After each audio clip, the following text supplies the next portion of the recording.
तो हम लोगों ने एमएल का स्टार्ट किया था टॉपिक। एमएल बेसिकली पढ़ क्यों रहे थे, ये आइडिया था। तो बेसिकली आज जो भी हम लोग एप्लीकेशंस यूज करते हैं, जहाँ पे क्या होता है कि वो सॉफ्टवेयर ऑटोमेटिकली आपको क्या करता है, डिसीजंस मेकिंग का काम करता है। तो वो क्या हो गया, हमारा मशीन लर्निंग के बेस पे रहता है। फॉर एग्जांपल ईमेल के बेस पे हो गया। और कि आप क्या करते हो, जब भी कैमरा यूज करते हो तो उसमें क्या होता है, पोर्ट्रेट का सीन होता है ना। तो वो भी क्या होता है, एआई बेस होता है। आजकल क्या है कि एआई कैमरा भी आता है, उसमें बेसिकली क्या होता है कि आपके फिल्ट्रेशन ऑटोमेटिकली क्या करेंगे, इन्हांस कर देंगे। और क्या होता है, एप्लीकेशन जो आप यूज करते हो, स्नैपचैट यूज करते हो, उसमें क्या होता है, फिल्टर्स लग जाते हैं, है ना। तो वो सारा चीज रियल टाइम में जो भी काम हो पा रहा है वो क्या होगा, एआई और एमएल के थ्रू हो रहा है। एआई जो हमारा होता था वो क्या होता था, एक एप्लीकेशन होता था। कि अगर आप देखोगे तो मैंने जो भी और भी दिया था इसमें से, कि जो हमारे पास एआई होता है वो क्या होता है कि एक टूल होता है जो मार्केट में हम लोग यूज करते हैं। ठीक है। अब वो जो टूल हम यूज कर रहे हैं उसका क्रिएशन पार्ट कैसा है, कि वो क्रिएट कैसे हो रहा है। क्योंकि कोई भी टूल्स होता है वो क्या होता है, पहले डेवलपिंग होता है ना। पहले आप डेवलप करते हो, तो डेवलप किस में होगा, तो कोड के थ्रू कर देते हैं। दूसरा, चूंकि हमने मशीन्स को क्या किया है, थोड़ा सा डिसीजंस लेने के लिए क्या किया, प्रोवाइड किया है। तो वो हमारा चीज क्या था, तो हमने क्या किया था, डिसीजन जो भी दे रहे हैं वो एमएल के थ्रू देते हैं और डीप लर्निंग के थ्रू। इसमें बेसिकली होता क्या है, तो ये बाय डिफॉल्ट क्या होता है कि एल्गोरिदम्स होते हैं। एल्गोरिदम का काम क्या रहता होगा, कि सिंपली जो एल्गोरिदम रहता है ना, कि आपके पास जो डेटा रहता है, ये आपका डेटा हो गया। एंड आपके पास जो एल्गोरिदम रहेगा प्री ट्रेंड, ये हमारा एल्गोज होते हैं। अब ये दोनों मिलकर हमारे पास क्या होता है कि अब इसके लिए बेसिक कोड करते हो, और इसके बेस पे क्या मिलता है, आपको पैटर्न मिलता है।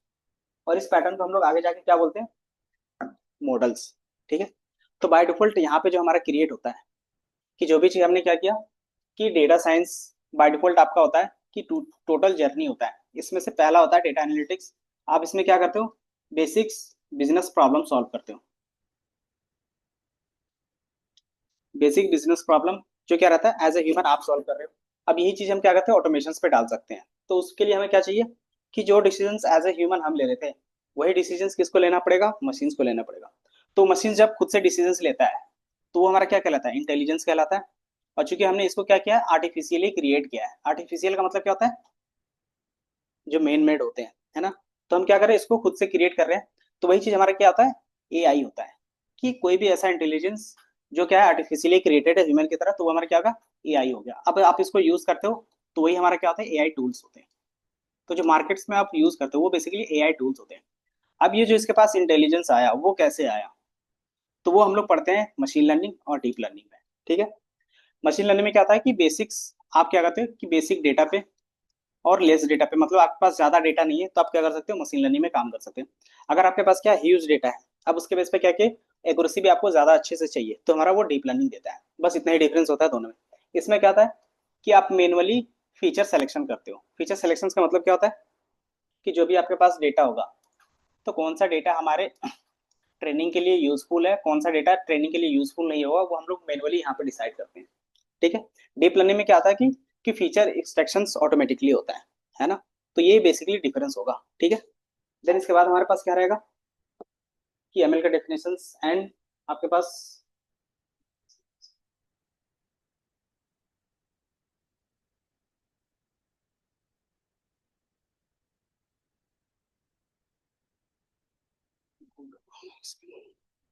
काम ही नहीं कर रहा हूँ।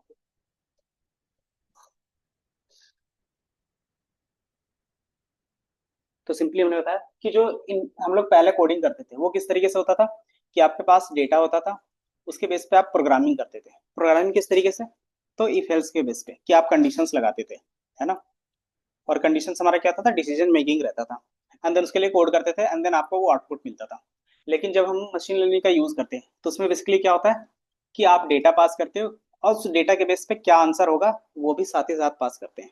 अब इससे क्या बेनिफिट होता है, कि आपको बेसिक कोड करना पड़ेगा इसको क्या करने के लिए, ट्रेनिंग करने के लिए। एंड देन ये आपको क्या देगा, एक प्रोग्राम देगा। Program means model. और ये मॉडल कुछ नहीं, हाँ हाँ, कि फॉर एग्जाम्पल अगर आपको क्या करना है, प्रिडिक्शंस करने हैं, कि जो भी हमारे पास मेल आ रहे हैं वो मेल स्पैम है या फिर नॉट स्पैम है। नॉट स्पैम का मतलब होता है कि जो हमारे पास रियल मैसेज होते हैं जो इनबॉक्स में जाते हैं, ये इनबॉक्स में जाएगा, ये किस में जाएगा, तो जंक बॉक्स में जाएंगे। तो ये क्या होगा कि हमारे पास बाय डिफॉल्ट पहले आपको डेटा कलेक्ट करना पड़ेगा। तो पहले क्या होता था, में जाएगा, किस में जाएगा, स्पैम में जाएगा। बाय डिफॉल्ट क्या करते थे, मैनुअली कलेक्ट करते थे, है ना। अब ये जो हमारे पास डेटा कलेक्ट हुआ, अब उस डेटा का यूज क्या करेंगे कि हमारे पास एक लेबल डेटा हो जाएगा। अब इस लेबल डेटा की हेल्प से क्या करते हैं, मशीन्स को सिखाते हैं कि फॉर एग्जाम्पल अगर आप कहीं पे भी जाते हो एज अ ट्रेनिंग, तो क्या होता है, सबसे पहले आपको ट्रेनिंग मिलती है। ट्रेनिंग किस बिहाफ पे मिलता है कि ये हमारे पास डेटा होगा, अब इस डेटा के बेस पे ये आउटपुट होगा, वो आपको बता दिया जाता है ना, कि ये आपको क्या डेटा मिल गया, अब इसके बेस पे ये रिजल्ट आएगा। अब आप क्या करो, इस रिजल्ट को परफॉर्म करो। तो क्या करते हो, एक दो महीना ये सीखने में लगता है।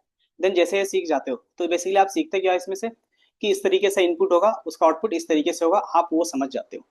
तो ये चीज बेसिकली होता है पैटर्न, कि आप क्या कर रहे हो, सिर्फ पैटर्न रिकॉग्नाइज कर रहे हो कि इन फ्यूचर जब भी क्या होगा, सिमिलर डेटा आएगा तो क्या करोगे, उसी के बिहाफ पे आप आंसर करोगे, है ना।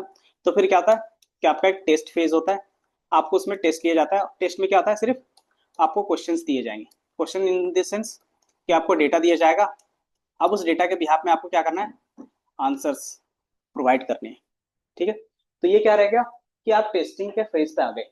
अब टेस्टिंग में क्या होता है, या तो पास हो जाओगे या तो फेल हो जाओगे। पास हो जाएंगे तो क्या करते हैं, जॉब मिल जाती है। तो उसी तरीके से क्या करते हैं, अगर ये पास होता है तो हम क्या करते हैं, उस मॉडल को यूज कर लेते हैं कंपनी के अंदर। अगर वो फेल हो जाता है फिर क्या करते हैं, या तो रीट्रेनिंग करेंगे या तो फिर क्या करेंगे, कोई दूसरा अप्लाई करेंगे। तो ये सिंपल हम लोग सेम यहाँ पे भी करते हैं मशीन लर्निंग, कि बेसिकली हम लोग डेटा जो बोल रहे हैं वो हमारे पास जो होता है कि किसी भी टाइप का हो सकता है, और उसी का क्या होगा, आंसर भी उनके पास होगा।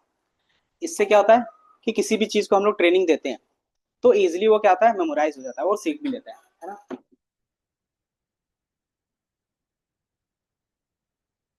तो सिंपली क्या होता है कि इसमें आप जो आउटपुट दे रहे हो, फॉर एग्जाम्पल हमने बताया था कि लेबलिंग का, कि अगर आप बच्चों को कुछ भी सिखाते हो तो सबसे पहले क्या करते हैं हम लोग, कि ये क्वेश्चंस बताते हैं और उसके बेस पे ये आंसर होता है वो बताते हैं, है ना।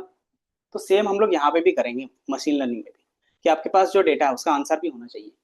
इसीलिए क्या होता है कि इसके बेस पे इसका पैटर्न क्या होगा वो रिकॉग्नाइज कर लेगा ऑटोमेटिकली। एंड देन उसी के बेस पे क्या करेगा, आपको एक प्रोग्राम ला के दे देगा जिसको हम लोग मॉडल से बोलते हैं, और उसी मॉडल्स को हम क्या करते हैं, इन फ्यूचर यूज करते हैं प्रिडिक्शंस के लिए। ठीक है, ये समझ में आया, बताओ। किसमें से इसको डिलीट। देन हमने बताया कि इस तरीके से कितने मॉडल्स होंगे, तो हमने बोला था टाइप्स ऑफ मशीन लर्निंग। तो इसमें क्या होता है कि हमने डेटा के बेस पे डिफाइन करते हैं। तो डेटा दो तरीके का रहेगा, पहला सुपरवाइज सॉरी लेबल, और दूसरा अनलेबल। लेबल डेटा क्या होंगे,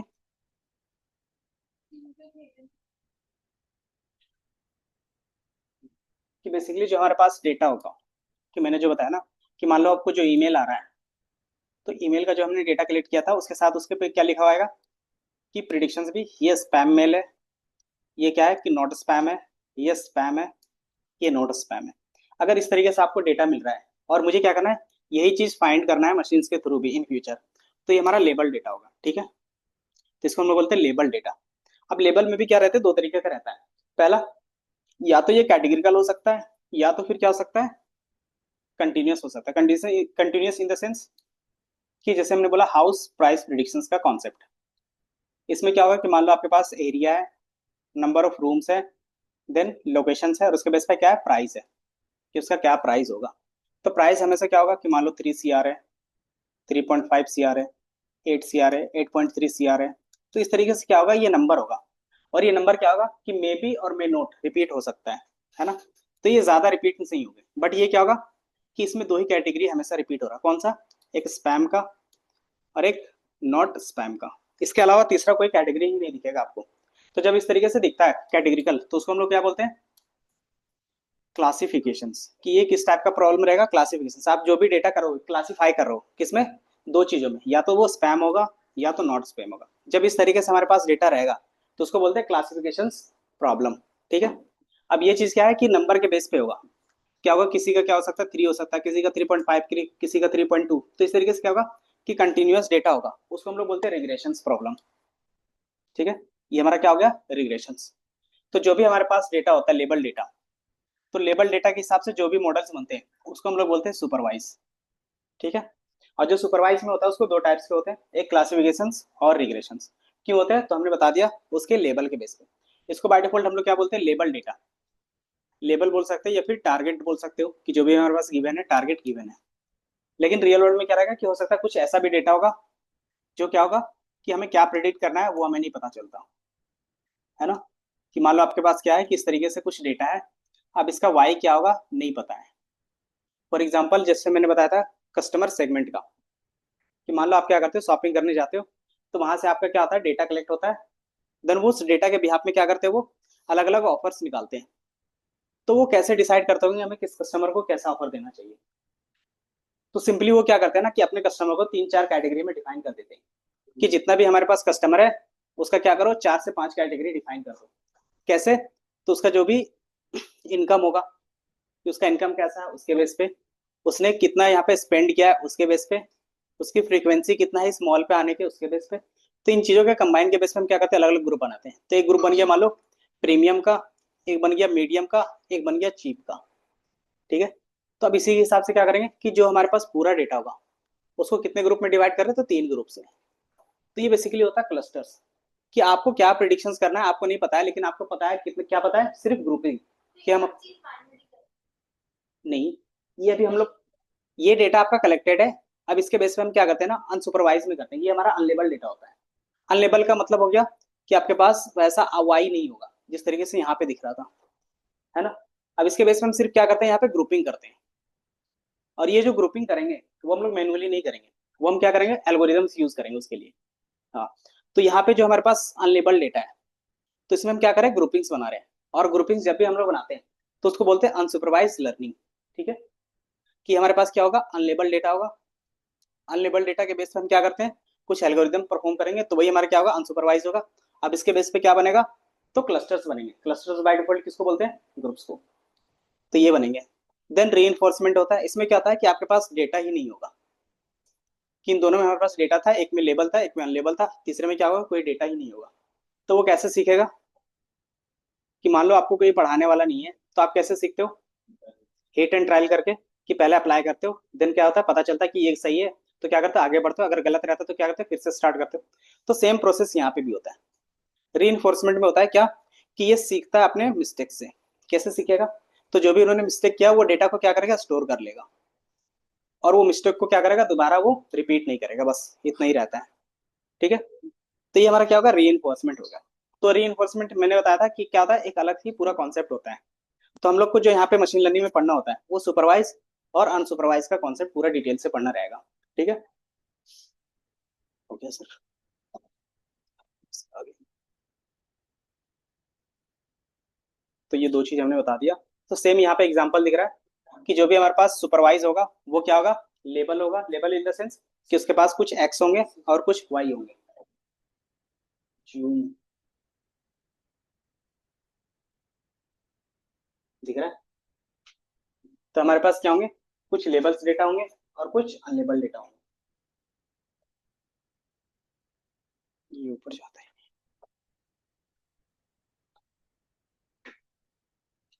तो आपको यहाँ पे दिख रहा होगा लेबल इन द सेंस कि आपके पास क्या होगा, इनपुट दिया हुआ रहेगा, उसके बेस पे क्या होगा कि क्या आउटपुट होगा वो भी दिया हुआ रहेगा। तो ये हम क्या करते हैं, ट्रेनिंग में ज्यादातर यूज करते हैं। अनसुपरवाइज में क्या होगा, अनलेबल डेटा होगा जिसमें क्या होगा कि लर्निंग पैरामीटर्स होंगे, बट उसके बेस पे क्या आपको निकालना है वो नहीं रहेगा। तो हम क्या करते हैं, इसमें ग्रुप्स क्रिएट करते हैं। तो बाय डिफॉल्ट आप देखोगे कि जो भी आपका डेटा है उसके बेस पे आपने क्या किया, तीन अलग अलग ग्रुप बनाए हैं, जो कलर के बेस पे दिख रहा होगा। इसी तरीके से ये क्या है, रीइंफोर्समेंट का एग्जाम्पल है। इसमें क्या रहता है कि बाय डिफॉल्ट वो अपने लर्निंग से सीखता है। तो लर्निंग इन द सेंस कि उसका एक इन्वायरमेंट होगा। इन्वायरमेंट का मतलब समझ में आता है, क्या होता है इन्वायरमेंट, बता सकते हो। हाँ। कि आपको क्या सीखना है उसके बेस पे क्या करते हो, उसी इन्वायरमेंट में चले जाते हो, या फिर जिस इन्वायरमेंट में रहते हो उसी के बेस पे क्या होता है कि आपका पूरा लर्निंग होता है ना। तो ये चीज हम लोग डिसाइड करते हैं। अब उसमें क्या आता है, कुछ पेनल्टी मिलेगा। अगर आप कुछ गलत करते हो तो क्या होता है, पेनल्टी मिलता है। एंड देन अगर आप कुछ सही करते हो तो क्या मिलता है, रिवॉर्ड मिलता है। तो सेम कॉन्सेप्ट यहाँ पे भी रहता है, कि अगर आप क्या करते हो, कुछ स्टेप्स सही स्टेप्स लेते हो तो आपको रिवॉर्ड मिलेगा। अगर आप क्या करते हो, गलत स्टेप्स लेते हो तो पेनल्टी मिलेगा। तो यही इसी के बेस पे क्या आता है, पूरा ये रेनफोर्समेंट काम करता है। ठीक। इसका एग्जाम्पल क्या क्या हो सकता है, रोबोटिक्स और सेल्फ लर्निंग कार्स, है ना, क्या बोलते हैं, ड्राइवरलेस कार ना। तो जितने भी ड्राइवरलेस कार्स होते हैं वो इसी लर्निंग पैरामीटर्स पे काम करते हैं। इन्होंने बहुत बार क्या होगा, हिट एंड ट्रायल किया होगा, वो इन्वायरमेंट में उन्होंने क्या किया होगा, ट्रेनिंग दिया होगा, देन उसके बाद पे क्या है, रियल वर्ल्ड में भी आपको दिख रहा है।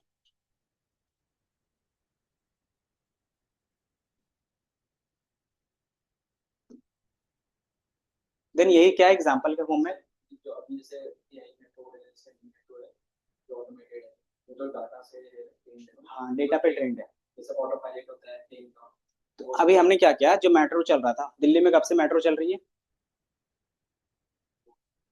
तो 2009, 2002 3 इस तरीके से है ना।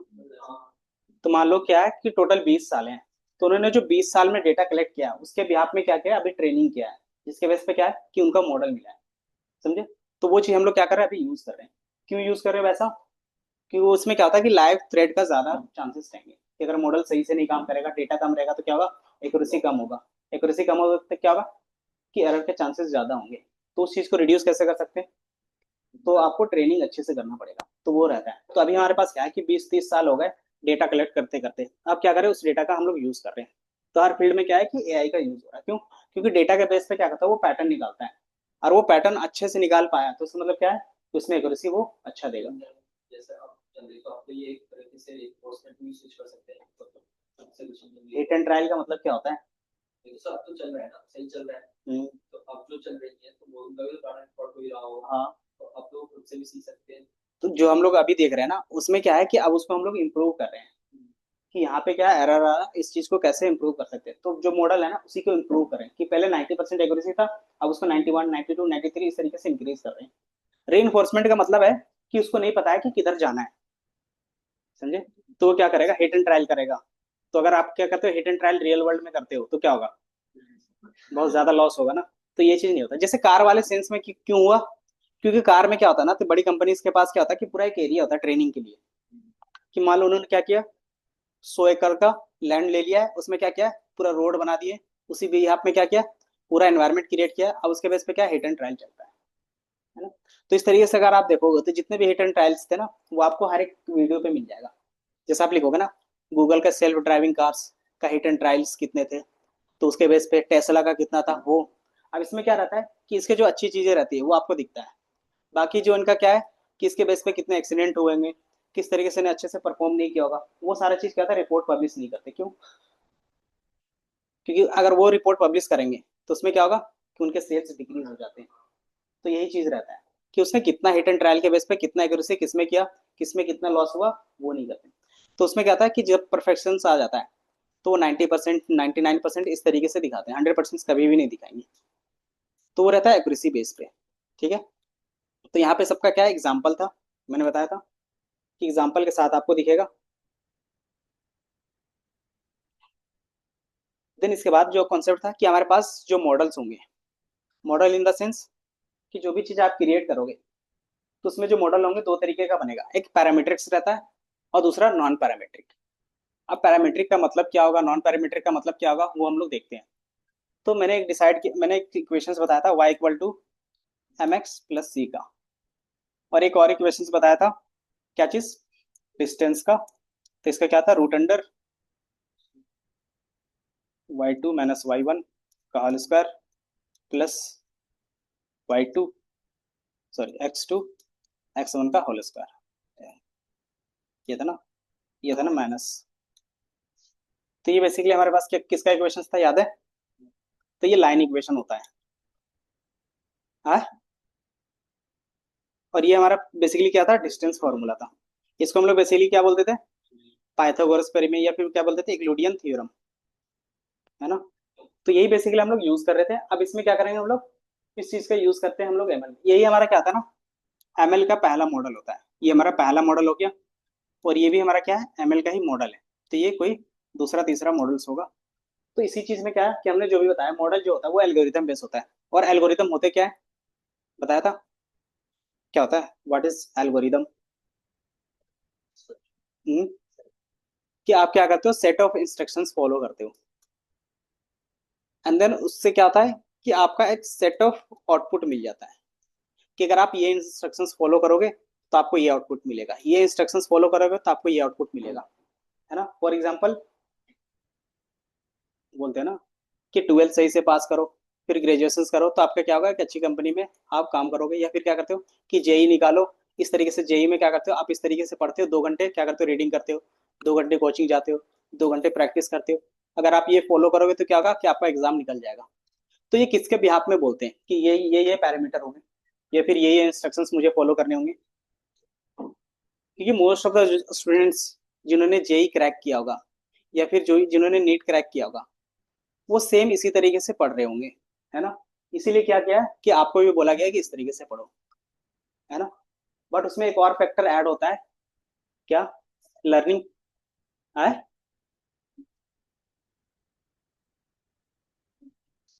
तो वही चीज तो बात है ना कि हर एक स्टूडेंट्स की कैपेसिटी अलग होती है ना।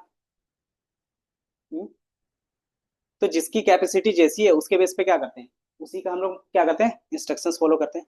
कि मान लो क्या है कि स्टूडेंट बहुत तेज है, अब वो क्या कर रहा है कि उन्होंने क्या किया, बता दिया कि इस तरीके से आप क्या करोगे, फॉलो करोगे, तो आपका क्या होगा, एग्जाम पास हो जाएगा। अगर जो दूसरा बंदा है जो क्या कि फर्स्ट टाइम जेई दे रहा है, तो वो भी क्या है, बहुत तेज बंदा है, तो वो इंस्ट्रक्शंस फॉलो करके वो पास हो सकता है, सही ना। तो वही चीज यहाँ पे भी है, मतलब दोनों के पैरामीटर्स मिल रहे हैं। तो ये होना चाहिए कि जो डेटा का नेचर है, मतलब जो स्टूडेंट का नेचर है, वो इस इंस्ट्रक्शंस के बेस पे मिलेगा, तभी क्या होगा, सेम आउटपुट आएंगे। अदरवाइज मान लो कि जो तेज बंदा है और क्या कोई एवरेज बंदा उसका क्या करेगा, कॉपी करेगा, तो क्या होगा, उसमें वो सक्सेस नहीं मिलेगा। क्यों? क्योंकि जो तेज बंदा है उसके पास क्या है, ग्रैबिंग कैपेसिटी ज्यादा है, कि वो एक ही बार पढ़ रहा है तो उसको कैपेसिटी क्या हो रहा है, ग्रैब हो जा रहा है सारी चीजें। बट ये क्या, एवरेज वाला क्या होगा, 2-3 बार पढ़ता है तभी क्या होता है, उसको कैप्चर होता है। तो ये क्या हो गया, थोड़ा सा पैरामीटर चेंज हो गया। तो उसके बिहाफ में क्या होगा कि उसका एक अलग इंस्ट्रक्शंस बनेगा, मतलब आप अलग सेट ऑफ इंस्ट्रक्शंस फॉलो करोगे, समझे। तो सिंपल यही होता है, एल्गोरिदम सिंपल ये होता है कि आप क्या सेट ऑफ इंस्ट्रक्शंस फॉलो करोगे कि आपको क्या रिजल्ट मिलेगा। लेकिन हाँ, जो इन्वायरमेंट के बेस पे जो आपके पास इनपुट होगा वो भी सेम होना चाहिए, समझे। सिंपल सी बात है, अगर आप क्या कर रहे हो कि इन्वायरमेंट, मान लो आप क्या कर रहे हो, नूडल्स ही बना रहे हो या फिर मैगी बना रहे हो, तो सबसे पहले आपके पास इनपुट क्या होना चाहिए, मैगी ही होना चाहिए। मैगी के बेस पे अगर दूसरा लेके आओगे तो उसका जो टेस्ट होगा वो किसी दूसरे तरीके से ही होगा। अगर आप सेम इंस्ट्रक्शन कैसे करते हैं कि पहले आप क्या करते हो, गैस ऑन करते हो, देन क्या करते हो, वाटर बॉईल करते हो, है ना। देन फिर क्या करते हो, इसको 5 मिनट तक ही बॉईल करना है, ज्यादा नहीं करना है। देन फिर क्या करते हो आप, उसमें नूडल्स या फिर जो मैगी रहता है उसको क्या करते हो, आप डालते हो। देन फिर क्या करते हो, जो मसाले रहते हैं वो ऐड ऑन करते हो। एंड देन उसके बाद क्या करते हो, 10 मिनट्स तक उसको कुक करते हो। अगर आप ये इंस्ट्रक्शंस फॉलो करोगे तो जो मैगी का ओरिजिनल टेस्ट रहेगा वही आएगा। अगर ये मैं बता दिया, आप क्या कर सकते हो, इसी को फॉलो करके सेम ये रेसिपी बना सकते हो। अगर सेम चीज हम लोग फॉलो करते हैं तो सेम रेसिपी बनेगा या अलग बनेगा, ये बताओ। नहीं, अगर आपने सारी चीजें सेम टू सेम फॉलो किया है तो, जैसे आप क्या करते हो ना, मैकडी जाते हो ना, तो मैकडी के क्या करते हैं, मोस्ट ऑफ द जितने भी फ्रेंचाइजी होते हैं सबका टेस्ट एक जैसा होगा। क्यों? क्योंकि उनका क्या आता है ना, रेसिपी का पैटर्न फिक्स होता है। अगर आपको वहां पे लिखा हुआ कि 2 मिनट तक ही फ्राई करना है और इतने डिग्री सेल्सियस में ही फ्राई करना है, तो उतना ही करना पड़ेगा, ना उससे कम ना उससे ज्यादा। तो उससे क्या होता है कि सेम चीजें सेम जगह पे आपको मिल जाता है, समझे। लेकिन उसके लिए क्या होगा, सेम आउटपुट होना, इनपुट होना चाहिए। तो जितने भी मैगडी में जो भी रहता है, उनका बर्गर रहता है या फिर जो उनके रॉ मटेरियल्स रहते हैं, सारे रॉ मटेरियल्स एक ही जगह से आते हैं। तो क्या हो गया, इनपुट भी सेम हो गया। एंड देन उसके बेस पे जो इंस्ट्रक्शन है वही फॉलो करके क्या करें, सेम आउटपुट आपको दे रहे हैं। तो ये फॉलो करते हैं। तो इससे क्या होता है कि आप पैटर्न के बेस पे सेम इनपुट पे सेम आउटपुट ला सकते हो। तो ये चीज हम क्या कहते हैं, इसी को बोलते हैं एल्गोरिदम्स। ठीक है।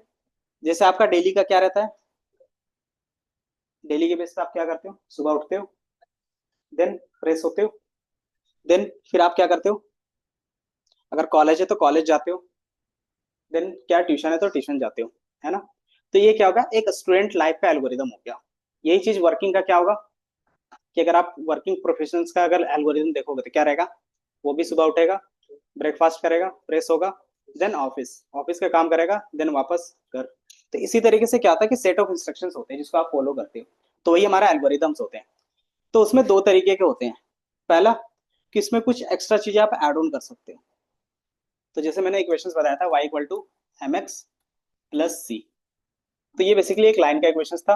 लाइन का इक्वेशंस किस तरीके से दिखता था, अगर याद होगा तो कुछ इस तरीके से रहता था, या फिर किसी भी तरीके से जा सकता है, बट ये क्या होगा, एक स्ट्रेट लाइन होगा, है ना। तो यहाँ पे हमारा x होता था, ये y होता था बाय डिफॉल्ट। अब क्या करते हो कि x के बेस पे y क्या होगा वो प्रिडिक्शंस कर देते हैं, है ना। अगर आप बोलते हो कि यहाँ पे x हमारा 5 है, तो यहाँ पे y कितना हो सकता है, तो आप क्या करते थे, इस लाइन को यहाँ पे कनेक्ट करते थे, एंड देन बताते थे कि यहाँ पे क्या होगा कि y होगा, तो ये क्या होगा कि y की वैल्यू 5 होगी। तो इस तरीके से निकलता था। तो सेम चीज हम लोग यहाँ पे भी कर रहे हैं कि y हमें निकालना है किसके रिस्पेक्ट में, तो x के रिस्पेक्ट में। बट यहाँ पे m और c क्या होता था, याद है, जल्दी से बताओ, m और c क्या होता था, बेसिकली स्लोप। ये लाइन कितना इंक्लाइन और डिक्लाइन होगा वो बेसिकली डिसाइड करता था कि ये इस तरीके से जाएगा, इस तरीके से जाएगा, या फिर इस तरीके से जाएगा, या फिर इस तरीके से जाएगा, एक ही पॉइंट से। तो इसके बेस पे क्या होता था कि ये लाइन अगर सेम टू सेम चाहिए, तो इसका आपको क्या निकालना पड़ता था, स्लोप भी, है ना। तो ये बेसिकली होता था स्लोप।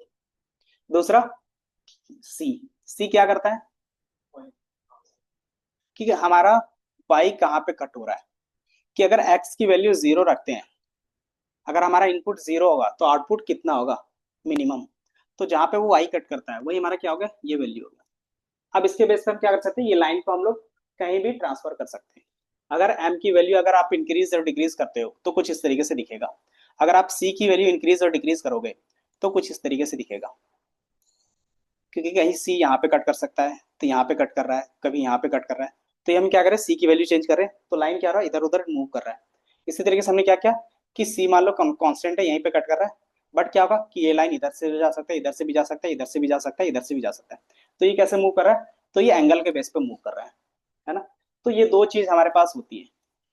तो इसी चीज के बेस पे हम क्या कर रहे हैं, अपने लाइंस को चेंज कर पा रहे हैं, है ना। लेकिन जब हम डिस्टेंस फॉर्मूला में जाते हैं, x2 माइनस x1 का whole square plus y2 minus y1 का होल स्क्वायर, ये दिख रहा है। अब इसमें क्या है कि इसमें सिर्फ आपके पास वैल्यू होंगे, कि आपके पास जो भी x होगा उसके बिहाफ में क्या कर रहे हो आप, y निकालोगे या फिर पूरा डिस्टेंस निकालोगे। तो इसमें कोई भी ऐसा पैरामीटर है जिसके बेस पे हम कोई भी चीज ऐड ऑन या फिर रिमूव कर सकते हैं अपनी तरफ से, नहीं ना। जैसे यहाँ पे एम और सी में क्या था कि हम अपनी तरफ से रख सकते थे, इसमें वैसा कोई पैरामीटर नहीं है। वाई हमारा क्या होगा, गिवन होगा, एक्स भी क्या होगा, गिवन होगा डेटा में। और इसके बेस पे हम इसको क्या कर सकते हैं, मैनिपुलेट नहीं कर सकते, क्योंकि जैसा इनपुट रहेगा मुझे वैसा ही रखना पड़ता है ना। तो हम क्या कर सकते हैं, इसमें कोई भी चेंजेस नहीं कर सकते। तो यही चीज हमारा क्या होता है, कैरेक्टरिस्टिक्स के बेस पे होता है मॉडल्स के। तो पैरामीट्रिक में क्या होता है कि आपके पास एक्स्ट्रा पैरामीटर रहेंगे जिसको आप क्या करते हो, मैनिपुलेट कर सकते हो। ये समझ में आया कि अगर आप जिसके पास क्या रहेगा, पैरामीटर्स रहेंगे मैनिपुलेशंस के लिए। जैसे आप एम और सी क्या कर सकते थे, मैनुअली डिफाइन कर सकते थे, तो वो होता है हमारे पास पैरामीट्रिक। ठीक है। नॉन पैरामीट्रिक क्या होता है, जिसमें ऐसा कोई भी पैरामीटर्स नहीं होगा जिसको आप चेंज कर सको, सिंपल। तो इसका एग्जांपल अगर आप देखोगे तो लाइन इक्वेशंस हो गया, आगे जाके पढ़ोगे लॉजिस्टिक रिलेशंस हो गया, नई बायस हो गया, सपोर्ट वेक्टर मशीन हो गया, और जितने भी न्यूरल नेटवर्क होते हैं सारा क्या होता है, पैरामीट्रिक मॉडल्स होते हैं। ठीक है। नॉन पैरामीट्रिक में क्या होगा, ये डिसीजन ट्री हो गए, एसवीएम हो गया, देन हमारे पास क्या हो गया, केएनएन का फुल फॉर्म हो गया। तो ये सारा चीज क्या होता है कि नॉन पैरामीट्रिक्स होते हैं, इसमें कोई भी ऐसा लर्निंग पैरामीटर्स नहीं होते हैं। ये समझ में आया।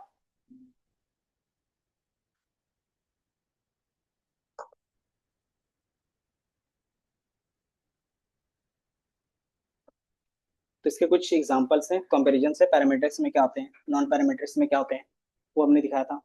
देन इसके बेस पे हमने बताया था कि अगर आप पूरा एक मॉडल देखोगे तो किस तरीके से डिफाइन होता है। तो सबसे पहले आपके पास डेटा आएगा, डेटा कहाँ से लाओगे, बताओ। तो मान लो आपने कैगल से क्या किया, कोई डेटा डाउनलोड कर रहे हो,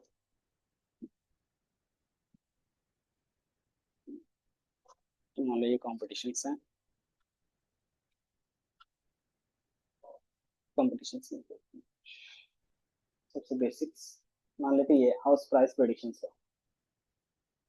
तो मान लो आपके पास कुछ इस तरीके से डेटा होगा, डेटा किस फॉर्म में होगा, यहाँ पे नहीं दिखना है। तो बेसिकली हमारे पास क्या है, ये सारे कॉलम्स हैं डेटा का।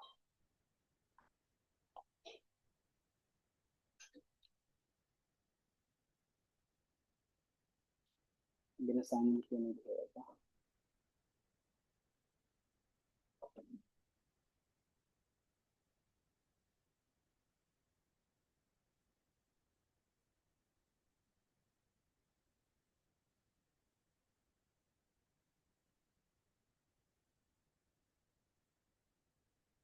तो हम लोग किसी भी टाइप का CSV डेटा ही ओपन कर लेते हैं अभी फिलहाल के लिए। क्या हो गया, टाइम नहीं अभी तक चेंज हुआ। मान लो भी हम लोग क्या कर रहे हैं कि नॉर्मल जो हमारे पास एक्सेल डेटा था उसी पे हम दिखा रहे हैं आपको, कि मान लो आपके पास क्या है कि इस तरीके से डेटा मिलेगा मार्केट से। देन इसके बेस पे क्या है कि सेलिंग प्राइस क्या है। तो ये हमने कार सेल्स का यूज किया था। इसमें क्या होता है, सेकेंड हैंड कार सेल्स करते हैं। तो इसमें ये हमारे पास जो भी चीजें हैं, तो आपको जो यहाँ से यहाँ तक दिख रहा है वो बेसिकली क्या हो गया, इनपुट। अब इसके बेस पे क्या आउटपुट आएगा, तो कितने में आप बेच रहे हो, तो ये हमारा आउटपुट आएगा। इसको बोलते हैं वाई और इसको बोल सकते हो आप एक्स। बाय डिफॉल्ट इसको हम लोग फीचर्स भी बोलते हैं और इसको हम लोग क्या बोलते हैं, टारगेट।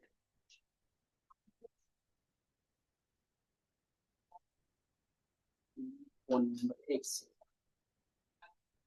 ठीक। ग्रुप में तो होगा ना, ग्रुप में, बाकी मैं एक बार शेयर करता हूँ। D302 था।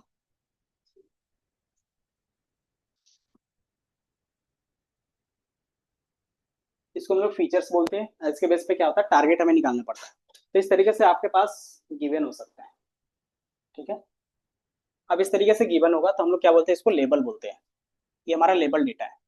अनलेबल किसको बोलेंगे, जब हमारे पास ये नहीं रहेगा, ठीक है। हाँ, ये समझ में किस तरीके से डेटा रहेगा। वही चीज हम लोग यहाँ पे भी दिखा रहे हैं कि अगर आपके पास क्या है कि प्रॉब्लम आएगा, बिजनेस प्रॉब्लम, देन उसमें सबसे पहले क्या करते हो, डेटा चेक करते हैं कि वो लेबल है या अनलेबल है। अगर वो लेबल है तो किस में चला जाएगा, सुपरवाइज में। अगर वो अनलेबल है तो अनसुपरवाइज चला जाएगा। देन उसमें भी लेबलिंग में देखते हैं तो किस टाइप का देखते हैं कि वो कैटेगरिकल है या फिर क्वांटिटी का है। तो अगर आप यहाँ पे देखोगे तो इसका जो आउटपुट है वो क्या है, कैटेगरिकल है या फिर कंटिन्यूअस है। कैटेगरिकल का मतलब क्या होता, कि आपको इसको डिसाइड करना पड़ता कि हम इसको हाई प्राइस में बेच सकते हैं या फिर मीडियम प्राइस पे बेच सकते हैं या फिर चीप प्राइस पे बेच सकते हैं। तो इस तरीके से अगर इसका आउटपुट निकालना रहता तो ये हमारा क्या कहलाता, कैटेगरिकल। और अगर आपको हर एक चीज का सबका नंबर अलग दिख रहा है तो ये हमारा क्या है, कंटिन्यूअस। तो इसके बेस में क्या होता है, डिफाइन करते हैं कि अगर क्या कैटेगरिकल है तो क्या जाएगा, क्लासिफिकेशन में जाएगा। अगर वो क्या है, क्वांटिटी है, तो वो रिग्रेशन में जाएगा। तो क्लासिफिकेशन के बेस पे अलग मॉडल होंगे, रिग्रेशन के बेस पे अलग होंगे। उसी तरीके से अनसुपरवाइज में क्या होगा, ग्रुपिंग के बेस पे होगा और डायमेंशन के बेस पे होगा। तो ग्रुपिंग में हम ज्यादातर देखते हैं तो ग्रुपिंग में क्या बनेगा, क्लस्टर्स बनेंगे, अलग अलग ग्रुप्स बनेंगे। एंड देन इसमें क्या बनेगा, डायमेंशन में ये अलग अलग एल्गोरिथम्स।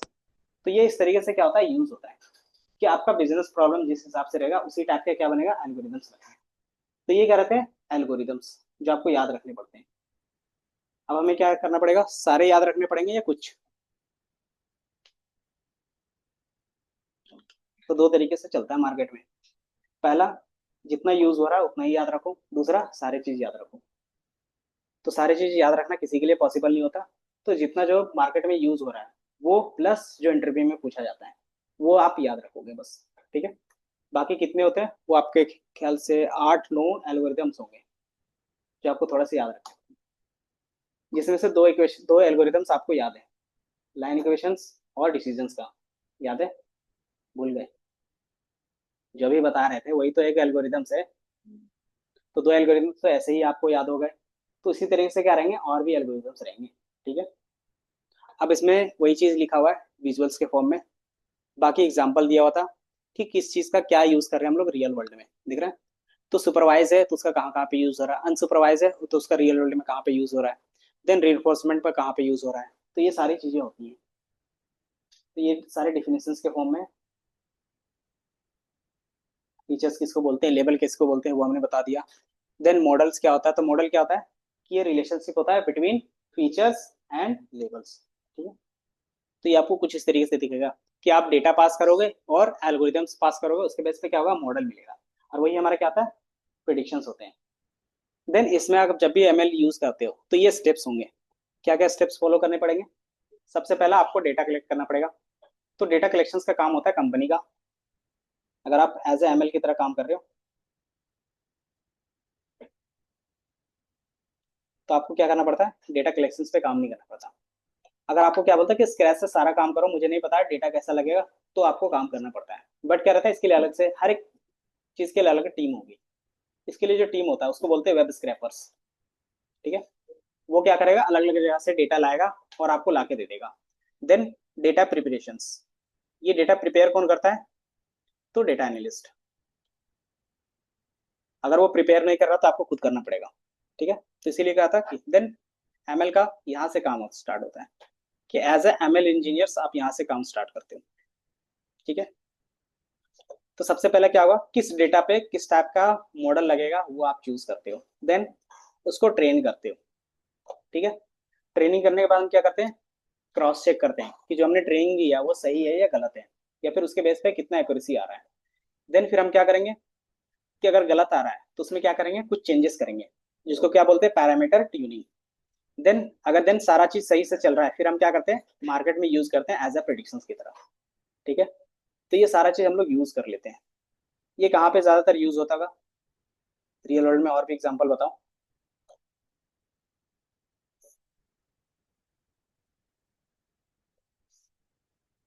हम्म, हाँ, कि रियल वर्ल्ड, रियल एस्टेट और हर एक डोमेन में यूज होता है मशीन लर्निंग का। कि आप इंश्योरेंस क्लेम कर रहे हो, अब आपको कितना अमाउंट मिलेगा वो प्रिडिक्ट करके क्या होता है, रियल टाइम में आपको दिखा देता है। उससे क्या बेनिफिट होता है कि अगर आपका प्रोसेस फास्ट होगा तो आपके प्रीमियम भी क्या होंगे, ज्यादा लोग खरीदेंगे। है ना, क्यों, क्योंकि आपका प्रोसेस क्या होता है, जल्दी हो जाता है। अगर मिलना रहेगा तो मिल जाता है, नहीं मिलना रहता है तो मुझे क्या था, क्लियरली बता देते कि नहीं मिलेगा, क्यों नहीं मिलेगा। तो ये सारा चीज क्या था, ऑटोमेशन हम लोग फास्ट कर सकते हैं। तो यही रहता है। तीसरा, 24/7 ये रन हो सकता था। है ना, 24/7 का मतलब क्या होता है कि जितने भी आप चैटबॉट देखते हो, तो जब भी आप उसको चैट करोगे कि 2 बजे रात उठ के भी चैट कर रहे हो, तो क्या करेगा, रिस्पॉन्स करेगा। लेकिन एज अ ह्यूमन रहता है तो क्या था कि वो आउट ऑफ रिस्पॉन्स हो जाता है। तो ये चीज क्या होता है, बेनिफिट होता है। ठीक है, तो ये दो चीज होते हैं, पहला रियल टाइम में काम हो जाता है, दूसरा कि 24/7 ये काम कर सकता है। इसीलिए हम लोग क्या करते हैं, मशीन लर्निंग का यूज करते हैं। चाहे उसकी एक्यूरेसी 90-95 इस तरीके से जाए, बाकी धीरे धीरे क्या होता है, ये इंप्रूव करते रहते हैं मार्केट में। तो ये समझ में आया कि ये स्टेप्स आपको फॉलो करने पड़ेंगे। तो यही हम लोग क्या कर रहे थे, प्रीवियस क्लास में कर रहे थे। ये ये ये, ठीक है।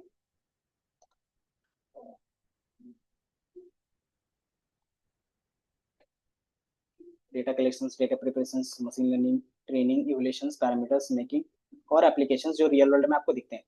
ट्रैफिक अलर्ट्स, देन आपको ऑनलाइन चलाना आते हैं। सोशल मीडिया, कि किस टाइप का आपको वीडियो दिखाना चाहिए ताकि क्या हो कि आप ज़्यादा इंगेज हो, ज़्यादा ऐड रन कर सको।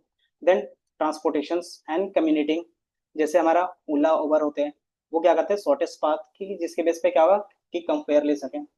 देन प्रोडक्शन रिकमेंडेशन, जैसे आपको अमेजोन पे मिलता है, फ्लिपकार्ट पे रिकमेंड करते हैं। देन वर्चुअल पर्सनल असिस्टेंट, जैसे आपका क्या है, एलेक्सा है, जेमिनी है। देन ये सारा चीज क्या होता है, वर्चुअल असिस्टेंट है। सेल्फ ड्राइविंग कार्स जैसे टेस्ला हो गया। डायनेमिक प्राइसिंग, जैसे आप देखोगे ना ई कॉमर्स साइट्स पे, तो क्या होगा, सेल्स के टाइम में क्या होगा, प्राइस ज्यादा हो जाएगा और उसमें क्या होगा, 90% का दिखाएगा। तो वो क्या होता है कि प्राइस डायनेमिक होते हैं। तो वो क्या करेगा कि बिजनेस के डिमांड के हिसाब से प्राइसिंग को क्या करेंगे, चेंज करेंगे। ठीक है, गूगल ट्रांसलेशन, आप क्या करते हो, इसका यूज करते हो कि आपको क्या कर रहे हो, हिंदी में लिख रहे हो, उसको इंग्लिश में चाहिए, इंग्लिश में है तो उसको क्या कर रहे हो, अलग लैंग्वेज में ट्रांसलेट कर रहे हो।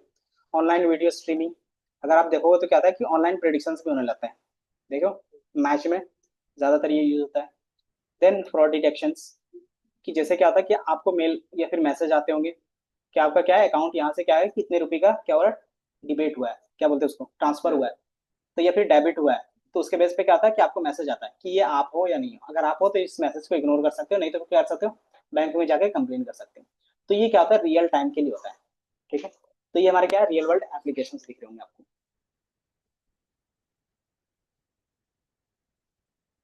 कंट्रोल,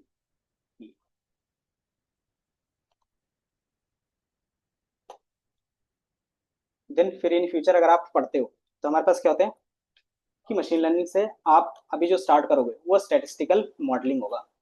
जो क्या रहता है, कभी भी इंटरव्यू में जाते हो तो बोलता है कि आपको स्टेटिस्टिकल मॉडलिंग अच्छे से आनी चाहिए, या फिर न्यूरल नेटवर्क अच्छे से आना चाहिए, या तो असेंबल टेक्निक्स आपको अच्छे से आना चाहिए। तो ये सारी चीजें क्या रहते हैं, अलग कॉन्सेप्ट रहता है पूरा। तो स्टेटिस्टिकल में क्या होता है कि फिक्स एल्गोरिदम्स होते हैं, उसको आपको याद रखना पड़ता है। तो इसमें मैंने सुपरवाइज और अनसुपरवाइज का कॉन्सेप्ट बताया। सुपरवाइज में क्लासिफिकेशंस और रिग्रेशंस का बताया। इससे रिलेटेड कितने एल्गोरिदम्स है आपको यहाँ पे दिख रहे हैं, इससे रिलेटेड एल्गोरिदम्स यहाँ पे दिख रहे होंगे। देन अनसुपरवाइज के बेस पे क्या है, क्लस्टर्स, वो आपको यहाँ पे दिख रहे होंगे। देन क्या होता है हमारे पास, मशीन लर्निंग। मशीन लर्निंग में फिर सेकंड ऑप्शन आता है असेंबल टेक्निक्स का। असेंबल का मतलब क्या होता है कि आप अलग अलग मॉडल्स को क्या कर रहे हो, एक साथ कंबाइन करके रिजल्ट ला रहे हो। तो इससे क्या बेनिफिट होता है कि हर एक मॉडल का जो क्या रहेगा, एडवांटेज रहेगा, आप उसका यूज करते हो, डिसएडवांटेज को रिमूव कर देते हो। तो ये चीज हम लोग यहाँ पे भी यूज करें, बट इसमें क्या होता है, कॉम्प्लेक्सिटी बढ़ जाती है। कॉम्प्लेक्सिटी का मतलब क्या होता है कि आपका ट्रेनिंग टाइम बढ़ जाएगा, एंड देन टेस्टिंग टाइम बढ़ जाएगा थोड़ा सा।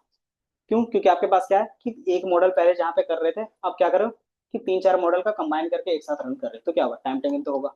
इसी के बेस पे क्या है, एल्गोरिदम्स बेस्ट क्या बोलते हैं, बूस्टिंग और बैगिंग के बेस पे दिखेगा। देन इसके बाद आपका न्यूरल नेटवर्क होगा कि पहला आप स्टैटिस्टिकल में अगर यहाँ पे सही से परफॉर्म नहीं कर रहा है तो असेंबल में जाते हो, असेंबल में सही से परफॉर्म नहीं करता तो फिर क्या जाते हैं, न्यूरल नेटवर्क में। बट न्यूरल नेटवर्क में क्या होगा कि इसमें भी कॉम्प्लेक्सिटी और भी ज्यादा होगी असेंबल से। तो इसमें क्या होगा कि और भी ज्यादा टाइम लगेगा। दूसरा कि इसमें क्या होता है, फीचर सिलेक्शन खुद होता है। तो इसके लिए क्या चाहिए, ह्यूज डेटा चाहिए।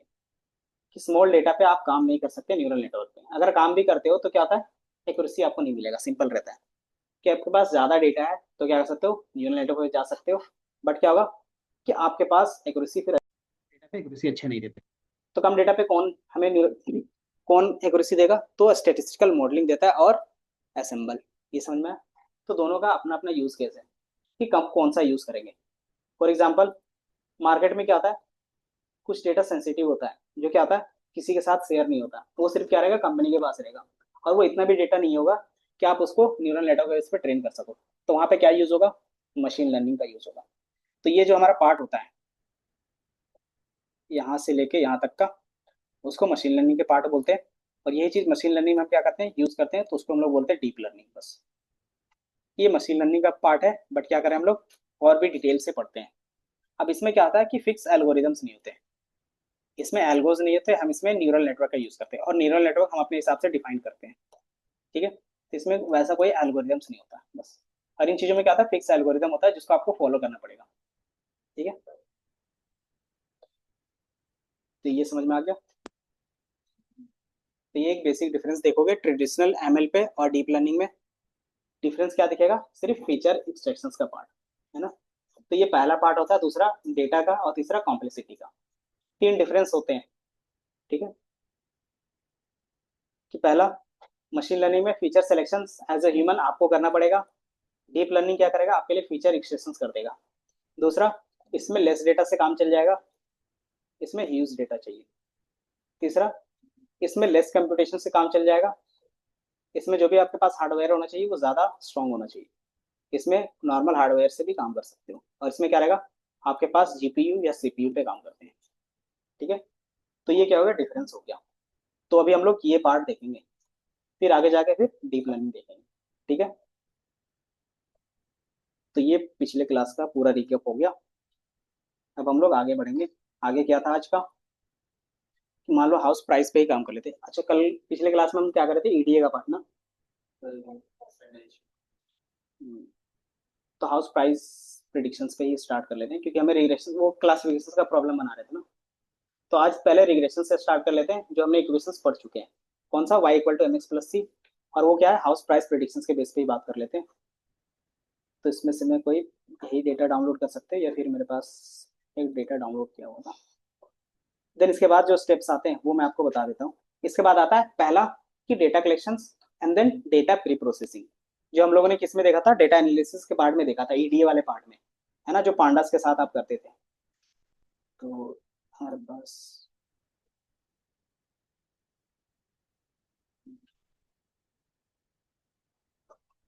कुछ कंटेंट होगा, तो मैं दिखाता हूँ। मैं कल रात के ही काम कर रहा था इसमें।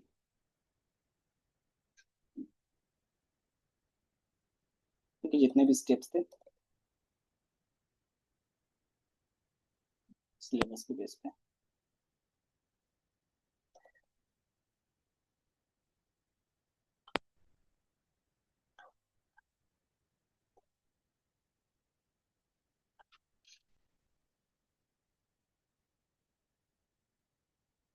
यहाँ तक हमारा हो गया। पैरामीट्रिक, नॉन पैरामीट्रिक आपको समझ में आ गया होगा। देन इसके बाद थोड़ा सा bias, variance, over fitting, under fitting and cross validation का कॉन्सेप्ट बताते हैं। बायस एंड वेरिएंस का मीनिंग समझ में आया? सिंपल, बायस का मतलब क्या होता है? हम्म, कि किसी एक पैरामीटर के ऊपर आप क्या कर रहे हो, ज्यादा फोकस कर रहे हो, दूसरे पैरामीटर के ऊपर नहीं कर रहे हो। फॉर एग्जाम्पल, कि मान लो आपके पास क्या है, कि आपको प्राइस प्रिडिक्शंस करना है। तो अगर आप प्राइस प्रिडिक्ट कर रहे हो, तो मान लो जो प्राइस प्रिडिक्शंस पे आप काम कर रहे हो, तो ये 3 कॉलम को ज्यादा वैल्यू दे रहे हो और ये सारे कॉलम्स को कम वैल्यू कर रहे हो, तो ये क्या होगा कि बायसनेस हो जाएगा। कि आपको पहले डेटा इक्वली देखना है और किसका कितना कंट्रीब्यूशन है उसके बिहाफ में क्या करना है, उसके बेस पे जज करना है कि उसका प्राइस कितना होगा। ठीक है, तो ये होता है बायस। और वेरिएंस का मतलब क्या होता है? वेरिएंस का मतलब बताया था कि जो हमारे पास एक्चुअल था और जो प्रिडिक्टेड था, उन दोनों के बीच का डिफरेंस। कि जो हमने यहाँ पे दिख रहा है कि कितना है, 16 है। यही चीज अगर हम मशीन से प्रिडिक्ट करें तो मशीन से बता रहा है मान लो 18। मान लो ये मशीन से प्रिडिक्ट किया, वो बता दिया 18, और यहाँ पे 39, और यहाँ पे 15। इस तरीके से वो क्या कर रहा है, आंसर कर रहा है। तो ये कितना वेरी कर रहा है दोनों के बीच में? अगर ये 16 है, ये 18 है, तो ये 16.9 है, तो ये क्या होगा, 1.1 का डिफरेंस आ रहा है। इसमें कितना आ रहा है, तो 0 का डिफरेंस आ रहा है। इसमें कितना आ रहा है, तो 1 का डिफरेंस आ रहा है। तो ये जो डिफरेंस होता होता कि एक्चुअल में जो होना चाहिए था और जो मशीन प्रिडिक्ट कर रहा है, वो दोनों के बीच में कितना डिफरेंस है, तो वही हमारा क्या कहलाता है, वेरिएंस कहलाता है। ठीक है, तो ये हमारा वेरिएंस होता है। तो इसी चीज को हम क्या कहते हैं, आगे जाके चेक करते हैं। क्यों चेक करेंगे? क्योंकि हम लोग देखेंगे ट्रेनिंग और टेस्टिंग में क्या एरर आ रहा है या फिर दोनों में क्या डिफरेंस है। तो हमारा वेरिएंस होता है। और ट्रेनिंग के टाइम में जो एक्यूरेसी देखते हैं वो हमारा क्या होता है, बायस होता है। कि जो हम लोग ट्रेनिंग के टाइम में जितना भी यूज करें वो सारा चीज सही से बता रहा है या नहीं कर रहा है। अगर वो किसी एक पैरामीटर से फिर किसी एक कॉलम के बेस पे आंसर कर रहा होगा, तो वो क्या होगा, हमारे लिए गलत होगा। है ना? तो वो हमारा होता है बायस। इसका फिगर भी देखोगे तो कुछ इस तरीके से। तो यहाँ पे जो वेरिएंस और बायस होता है वो बेसिकली ट्रेनिंग और टेस्टिंग के बेस पे होता है। ट्रेनिंग और टेस्टिंग क्या होगा, कि मान लो आप क्या कर रहे हो, एक आपके पास बुक होता है। बुक में क्या होता है कि पहले आपका लर्निंग रहता है, देन लास्ट पेज में क्या होता है कि आपको टेस्ट देना पड़ता है। तो जो आपने पढ़ा उसके बेस पे क्या आ रहा है आंसर। है ना? तो जब आप पढ़ते हो तो वो आपका होता है ट्रेनिंग। है ना? एंड देन उसका जो क्वेश्चन रहता है सेकंड पेज पे या थर्ड पेज पे, वो क्या रहता है, आपका टेस्टिंग। ठीक है, तो वही चीज हम लोग यहाँ पे भी करेंगे जब भी मॉडल बनाएंगे। तो हमारे पास क्या है, एक ही डेटा है। अब इसी में क्या करेंगे, कुछ डेटा को ट्रेनिंग के लिए रख लेंगे, जिसको बोलते हैं ट्रेनिंग डेटा। और कुछ डेटा क्या करेंगे, टेस्टिंग के लिए अलग करके रख लेंगे, तो इसको बोलते हैं टेस्टिंग डेटा। ठीक है, अब इस चीज को स्प्लिट करते हैं तो इसी को बोलते हैं ट्रेन टेस्ट स्प्लिट। ठीक है, ट्रेन टेस्ट स्प्लिट। ठीक है, अब हमारे पास क्या हो गया, ट्रेनिंग के लिए अलग हो गया, टेस्टिंग के लिए अलग हो गया। देन इसके बाद हम क्या करते हैं, आगे काम करते हैं। तो bias, variance, bias, bias, variance, trade off, image.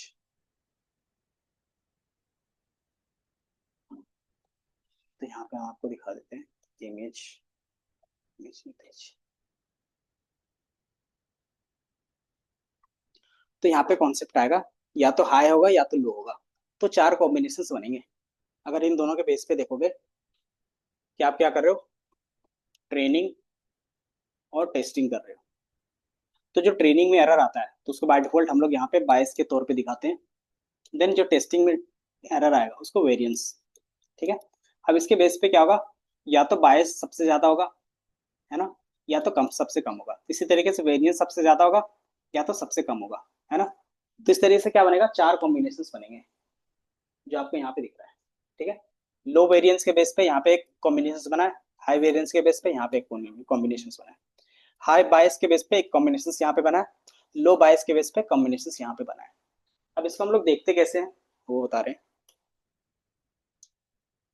कि सिंपली हम लोग पहले ले लेते हैं हाई वेरिएंस और हाई बायस पे। कि मैंने बताया हाई बायस का मतलब क्या हो गया, कि ना ही वो ट्रेनिंग में अच्छा खासा परफॉर्म कर पाएगा, ना ही वो टेस्टिंग। वेरिएंस का मतलब क्या हो गया, कि जो ट्रेनिंग एक्चुअल आंसर था और जो प्रिडिक्टेड आंसर था उसका अगर डिफरेंस बहुत ज्यादा है तो वेरिएंस क्या होगा, बहुत ज्यादा होगा।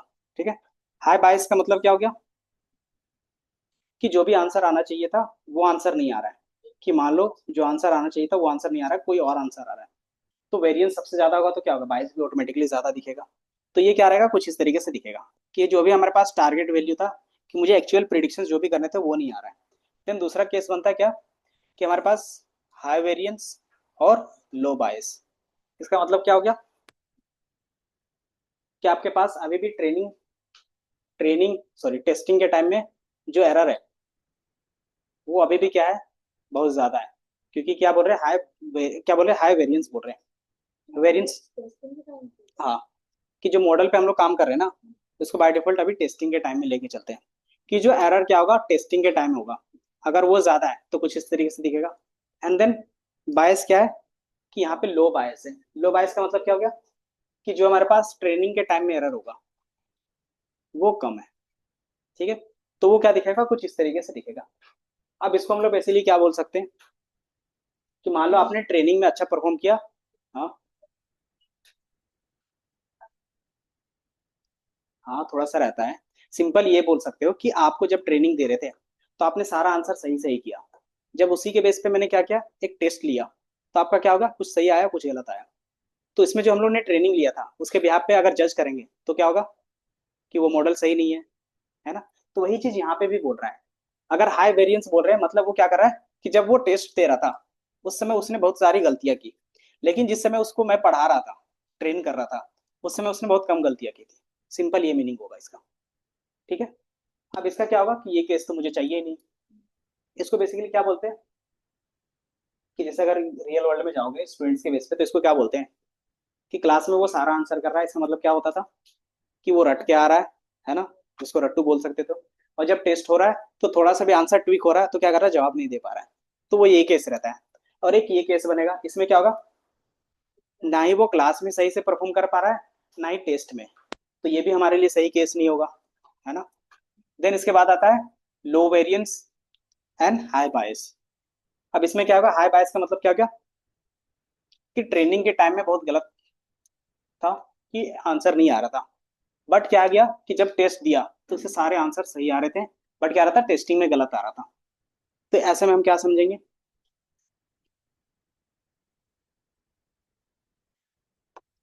तो हो क्या रहा है इसमें, कि वो बेसिकली क्या कर रहा है, ट्रेनिंग ट्रेनिंग के टाइम में ना कुछ कॉलम को ही इंपॉर्टेंस दे रहा है, एक या दो ही को, है ना। तो वो चीज का मतलब क्या होगा, कि ट्रेनिंग के टाइम में ज्यादा एरर होगा। फॉर एग्जाम्पल स्टूडेंट के बेस पे बात करें तो क्या होगा, कि उसने पढ़ाई में ध्यान नहीं दिया, लास्ट में जाके क्या क्या एग्जाम में चीटिंग कर लिया। चीटिंग इन द सेंस, कि जो ऑप्शन मान लो एमसीक्यू का ही है, तो उसने बता दिया कि मोस्ट ऑफ द जो क्वेश्चंस का आंसर है तो वो सी है। तो वो क्या करेगा, ज्यादातर सी टिक करके आ जाएगा। तो उसने क्या किया, सिर्फ पैटर्न के बेस पे ही किया, बाकी चीजें कैसे काम कर रहा है उससे मतलब नहीं था उसको। तो ये भी हमारे लिए क्या रहता है, एक सही केस नहीं रहता है। अब इसमें क्या होगा, लो वेरिएंस और लो बायस। मतलब ट्रेनिंग में थोड़ा सा अच्छा परफॉर्म कर रहा था, मतलब ज्यादा गलतियां नहीं थी, और टेस्टिंग में भी ज्यादा गलतियां नहीं थी। तो ये हमारे लिए क्या होता है, बेस्ट केस होता है। और यही हम क्या करते हैं, मॉडल पे अप्लाई करते हैं। बाकी ये तीन केस को क्या करते हैं, नेग्लेक्ट करते हैं। ये समझ में आया।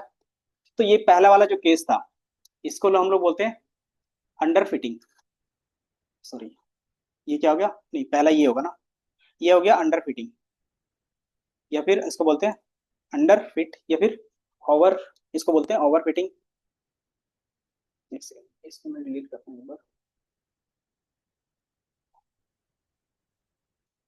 तो ये हमारा जो रहेगा, नाइट ट्रेनिंग में अच्छे से परफॉर्म कर रहा है, नाइट टेस्टिंग में, तो इसको बोलते हैं अंडर फिटिंग। ठीक है, ये हमारा क्या हो गया, अंडर फिटिंग हो गया। अब ये क्या है, कि लो बायस है, मतलब टेस्ट में अच्छा खासा कर रहा है, ट्रेनिंग में अच्छा खासा नहीं कर रहा है, इसको बोलते हैं ओवर फिटिंग। ओवर फिट का मतलब क्या हो गया, किसी एक पैरामीटर के बेस पे ज्यादा ही लर्निंग हो गई है। तो ना ही ये केस चाहिए, ना ही ये केस चाहिए, ना ही ये हमें केस चाहिए। तो सिंपल हमें क्या चाहिए, एक जनरलाइज केस चाहिए। तो इसको बोलते हैं जनरलाइज वर्जन। ठीक है, तो हम लोग ये केस पे ज्यादा ध्यान देते हैं। अब ये केस मिलेगा कैसे, तो अगर आपके पास क्या है, कि ट्रेनिंग और टेस्टिंग के बेस पे करोगे तो क्या होगा, कि आपको एक मिडिल केस मिलेगा। और वही मिडिल केस क्या रहता है, ये वाला रहेगा। तो इसको बोलते हैं बायस वेरिएंस ट्रेड ऑफ। ठीक है, यहाँ पे क्या होगा, कि मान लो मॉडल कॉम्प्लेक्सिटी है। मॉडल कॉम्प्लेक्सिटी सिंपल होता है, कि नंबर ऑफ डेटा या फिर नंबर ऑफ कॉलम्स कितना ऐड कर रहे हो। अगर आप किसी एक कॉलम के बेस पे बात कर रहे हो तो क्या होगा, एरर धीरे धीरे रिड्यूस होगा। बट क्या होगा, ट्रेनिंग के टाइम में क्या होगा, सॉरी ट्रेनिंग का ये था ये हमारा ट्रेनिंग का होगा और ये हमारा टेस्टिंग का होगा। तो आप क्या करते हैं, 2 कॉलम के बेस पे बात कर रहे हो, 3 कॉलम के बेस पे, 4 कॉलम के बेस पे। अगर मैंने 5 कॉलम कर दिया तो क्या होगा कि हमारा ट्रेनिंग के टाइम में क्या होगा, एरर तो कम होगा, ये एरर का पार्ट हो गया। बट एक टाइम के बाद क्या होगा, वो एरर बढ़ता जाएगा। क्यों? क्योंकि हो सकता है वो ओवरफिट हो जाए, है ना, कि वो रटने लग रहा है। तो क्या होगा, एक टाइम के बाद वो बढ़ जाएगा। तो यहाँ पे आपको क्या होगा, ये केस के बाद यहाँ पे, तो ये हमारा क्या होगा, ट्रेनिंग में क्या होगा कि जैसे जैसे आप कर रहे हो वैसे वैसे ट्रेनिंग का एरर तो कम हो रहा है, बट क्या होगा कि एक टाइम के बाद टेस्टिंग का एरर बढ़ जाएगा। तो ये आपको कुछ इस तरीके से दिखेगा। तो ये हमारा क्या है, टेस्टिंग का एरर बढ़ने लग रहा है ना। तो ये क्या हो गया कि आपको जनरलाइज रखना पड़ेगा, कि दोनों का जो जनरलाइज केस होगा उसमें हमें काम करना पड़ेगा। ठीक है। तो इस चीज को हम लोग बायस वेरिएंस ट्रेड ऑफ बोलेंगे। ये समझ में? ट्रेड ऑफ कौन सा? एक होता है अंडर फिटिंग, ओवर फिटिंग। तो मैंने बताया ना अंडर फिटिंग किस तरीके से दिखेगा, तुम इसका under fitting over fitting concept ये कुछ इस तरीके से दिखेगा। ये दिख रहा है,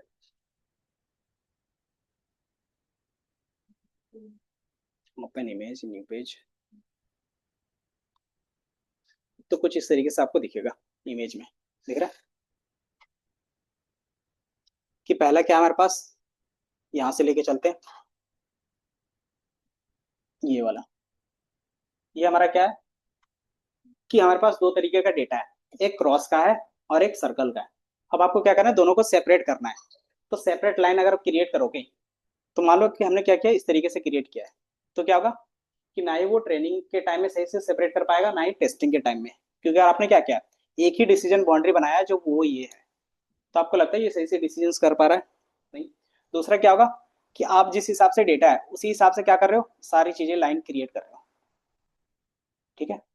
अब मान लो कि मेरे पास क्या है, एक और क्रॉस आ गया। अब मान लो ये क्रॉस यहाँ के बीच में है या फिर यहाँ पे है, तो वो कौन सा सेक्शन पे जाएगा, इस वाले सेक्शन में जाएगा या इस वाले में चला जाएगा?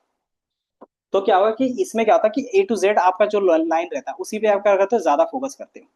तो ये क्या होगा कि जो चीज बताया वही चीज क्या कर रहा है, वो फॉलो कर रहा है। तो ये क्या होगा, ओवरफिट हो जाएगा। ठीक है। देन ये हमारा क्या है, जनरलाइज है। तो हमने क्या किया, थोड़ा सा कर्व के बेस पे एक दो मिस हुआ है, बाकी चीजें क्या है, करेक्टली डिफाइन हो पा रहा है। तो आप जब भी ये लाइन के बेस पे कहीं पे लेके जाओगे तो ये क्या करेगा, आपको बेस्ट रिजल्ट देगा। तो ये हमारा क्या होगा, जनरलाइज। ठीक है। ये समझ में आया कि क्या होगा कि ना ही वो ज्यादा अंडरफिट होगा, ना ही वो ज्यादा ओवरफिट होना चाहिए, हमारे पास ये केस होना चाहिए। ठीक है। अब ये चीज हम लोग आगे जाके भी चेक करेंगे, कैसे चेक कर सकते हैं, दोनों का एक्यूरेसी मैच करके, कि ट्रेनिंग के टाइम में क्या एक्यूरेसी दे रहा था और टेस्टिंग के टाइम में क्या देगा। अगर बाय डिफॉल्ट ये दोनों मान लो ये क्या है कि हमारे पास 5 to 7% से ज्यादा है डिफरेंस, किसका, ट्रेनिंग और टेस्टिंग के एक्यूरेसी के बीच का। तो हम लोग मान के चलेंगे कि क्या है, या तो वो अंडरफिट होगा या तो फिर ओवरफिट होगा, है ना। अगर मान लिया मैंने क्या है कि ट्रेनिंग के टाइम में 90% एक्यूरेसी है, लेकिन टेस्टिंग के टाइम क्या दे रहा है वो, 60% एक्यूरेसी दे रहा है, तो वो किस टाइप का मॉडल होगा, बता सकते हो इसमें से? हम्म। हाँ। मान लो ट्रेन जब कर रहे थे ना, वो 90% एक्यूरेसी दे रहा है, और जब टेस्ट ले रहे हैं तो वो 60% दे रहा है। तो कौन सा इसमें से हो सकता है, देख लो, सोच लो, बताओ। ओवर फिटिंग हो जाए ना, कि ट्रेनिंग के टाइम में एक्यूरेसी तो अच्छा खासा दे देगा, क्यों, क्योंकि उसी हिसाब से क्या हुआ, मॉडल ट्रेन हुआ है। लेकिन क्या है, टेस्टिंग के टाइम में गलत आंसर कर रहा है, मतलब अनसीन डेटा पे वो सही से काम नहीं कर पा रहा है। अब यहाँ पे क्या है कि मान लो 60% ट्रेनिंग के टाइम में भी था, और क्या कर रहा है, टेस्टिंग में भी 60% ला के दे रहा है। तो ये क्या हो गया हमारे पास, अंडर फिट हो गया। नहीं, दोनों सेम आ रहा है, लेकिन क्या है कि आपको डेटा किसके, मान लो कि आपने 100 जवाब पूछे, उसमें से 40 गलत बता रहा है, तो आपके लिए सही मॉडल हुआ? इसकी एक्यूरेसी एटलीस्ट 80 to 90 या 80 to 100 के बीच में होगा, तब आप क्या चलते हो, मान के चलते हो, है ना। या तो फिर मार्केट में क्या आता है, डिसाइडेड रहता है कि इस टाइप का डेटा है तो इसकी एक्यूरेसी एटलीस्ट 70% से ज्यादा होना चाहिए, तभी हम क्या करेंगे, इस पे काम करेंगे। ठीक है। तो ये 60 या 40-50 मान के चलते, तो ये क्या हो गया, हमारे लिए गलत हो गया, कि मान लो मशीन भी गलत बता रहा है, 50-50 बता रहा है, तो ऐसा तो ह्यूमन भी क्या कर सकता है, 50-50 बताता है।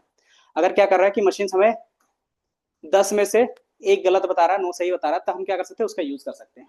जैसे इसी चीज का अगर फाइनेंस में यूज करोगे, तो फाइनेंस की जो एक्यूरेसी रहती है वो 70-30 का रहता है, कि अगर आपने 10 चीजें पूछी है तो उसमें से क्या करेगा, 7 सही बताएगा और 3 गलत बताएगा। ये फाइनेंस के क्या रहता है, मार्केट का रहता है। कैसे, कि मान लो आप क्या करो, मार्केट में स्टॉक कुछ भी बाय करते हो तो उसमें से 7 सही बताएगा और 3 गलत बताएगा। तो उसमें क्या होगा, बाय डिफॉल्ट प्रॉफिट ही आएगा, है ना। तो ये इस तरीके से क्या होता है, मॉडल चलते हैं। तो मार्केट पे डिपेंड करता है कि कितनी एक्यूरेसी हमें रखनी है, ठीक है। जैसे अगर आप देखोगे विजन के बेस पे, जैसे आपने सुना होगा ना लेंस कार्ड, तो लेंस कार्ड में जो भी उन्होंने एआई का यूज किया होगा, तो उसकी मॉडल की एक्यूरेसी क्या रखा है उन्होंने, 95 से 99 के बीच में, कि अगर इससे कम कोई मॉडल है तो हम क्या करेंगे, अपने मॉडल्स में, सॉरी, अपने कंपनी में यूज नहीं करेंगे। तो हर एक चीज का अपना एक्यूरेसी रहता है, ठीक है। अब इससे उनको क्या फायदा होगा, लेंस कार्ड वालों को, बताओ। कि आपकी फोटो का तुरंत क्लिक करेंगे, उसके बेस पे बता देगा कि आपको कितने पावर का चश्मा चाहिए, समझे। अगर वो सही एक्यूरेसी प्रेडिक्ट कर पाएंगे तो क्या होगा, उसका ग्लास का सेल भी अच्छा खासा होगा, समझे। इसीलिए वो करते हैं। तो वो किस पे काम करते हैं, कि आपका फोटो क्लिक होगा किसका, रेटिना का, इमेज का, उसके बेस पे प्रेडिक्ट करेंगे आपको कितना का पावर लग रहा है। तो उससे क्या होगा कि आपको हैवी मशीन रखने की जरूरत नहीं पड़ती, है ना। इसीलिए आप देखते हो ना कि फ्री चेकअप तुरंत ही 5 मिनट में ही करवाएं, इस तरीके से रहता है। तो वो कैसे करता है, तो इसी तरीके से करते हैं वो, समझे। तो वो लैब पे टेस्ट नहीं होता, क्यों, क्योंकि लैब पे जितने भी टेस्टेड थे उसके बेस पे क्या किया हमने, एक मॉडल बना लिया है। अब वो क्या होगा, रियल टाइम प्रिडिक्शन करेगा। तो उसमें से ये रहता है कि मान लो कि 10 है, तो उसमें से एक गलत बताएगा, 9 को सही बताएगा। या फिर क्या हो सकता है, 9.5 सही बताएगा, 5% चांस क्या रहेगा, गलत करेगा। तो इस तरीके से हम लोग लेके चलते हैं। तो इसके बेस पे ये था। और क्या था हमारे पास, over fitting, under fitting. Then एक होता है cross validation. Cross validation simple होता है कि हम क्या करते हैं, कि जैसे हमें क्लास में पढ़ाते हैं उसी टाइम क्या करते हैं, क्वेश्चंस पूछ लेते हैं कि जैसे मैंने ये सारा चीज पढ़ा लिया, अब बताओ व्हाट इज ओवर फिटिंग। क्या होगा, व्हाट इज ओवर फिटिंग। कि मैंने अभी क्वेश्चंस को कभी नहीं बोला था ना कि what is overfitting, then उसके बेस पे आपको सारा चीज पढ़ाया। बट क्या है कि वही चीज है, बट मैंने क्या किया, क्वेश्चन के फॉर्म में पूछा है। तो बताओ क्या होगा, व्हाट इज ओवर फिटिंग।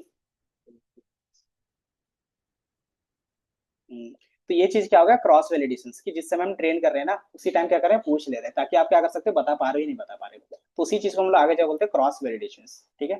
कि हम ट्रेनिंग के टाइम में क्या करेंगे, चेक करेंगे, अलग अलग मॉडल बना के, मतलब अलग अलग तरीके से क्वेश्चन पूछ के, ठीक है। दूसरा क्वेश्चन इस तरीके से भी बना सकते हैं कि what is the difference between over fitting and under fitting. तो भी क्या होगा, उसमें सेम आंसर आ जाएगा, पहला का दूसरा का फिर वो भी आंसर आ जाएगा, है ना।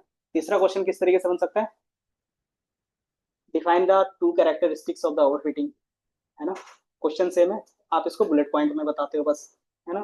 तो ये चीज क्या रहेगा, अलग अलग तरीके से पूछने का तरीका। तो वही क्या करेगा, अलग अलग तरीके से हम लोग डेटा सफल करके इसमें देंगे। अब उसके बेस पे क्या एक्यूरेसी सेम आ रहा है या नहीं आ रहा वो देखते हैं हम लोग। अगर हम क्या करें, बार बार सफल करके पूछ रहे हैं और सेम एक्यूरेसी आ रहा है, इसका मतलब क्या है कि वो 100% सही होगा, ठीक है। अगर मान लो एक दो बार सफल किया क्वेश्चन, तीसरे बार में उन्होंने जवाब नहीं दे पाया, चौथे बार में भी जवाब नहीं दे पाया, मतलब क्या है कि वो एक दो क्वेश्चन वो रट लिया था, मतलब एक दो डेटा के बेस पे पैटर्न निकाल लिया था, लेकिन ओवरऑल पैटर्न नहीं निकाल पाया, ठीक है। तो वो चीज कॉन्सेप्ट रहता है। देन हमने बताया था डेटा आप कलेक्ट करते हो, तो सबसे पहले डेटा आपका पता होना चाहिए। डेटा क्या होता है, स्ट्रक्चर्स होता है, अनस्ट्रक्चर्स होते हैं। स्ट्रक्चर डेटा किसको बोलते हैं, जो टेबुलर फॉर्मेट में आपको मिल जाए। और अनस्ट्रक्चर्स किसको बोलेंगे, देखो सर्च करके। तो जितने भी हमारे पास टेक्स्ट के अलावा, टेबुलर डेटा के अलावा होता है, जैसे वीडियो, ऑडियो, साउंड, तो ये सारा चीज क्या होता है, अनस्ट्रक्चर डेटा होते हैं।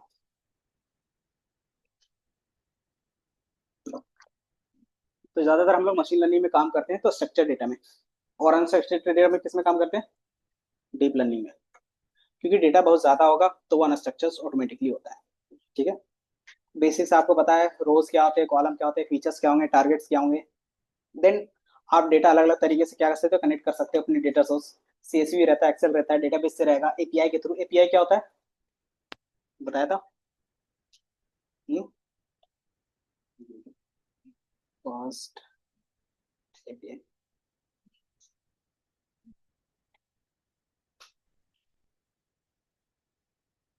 एक होता था ना हमारे पास एपीआई का वेबसाइट, याद है, फास्ट या फिर क्या होता था,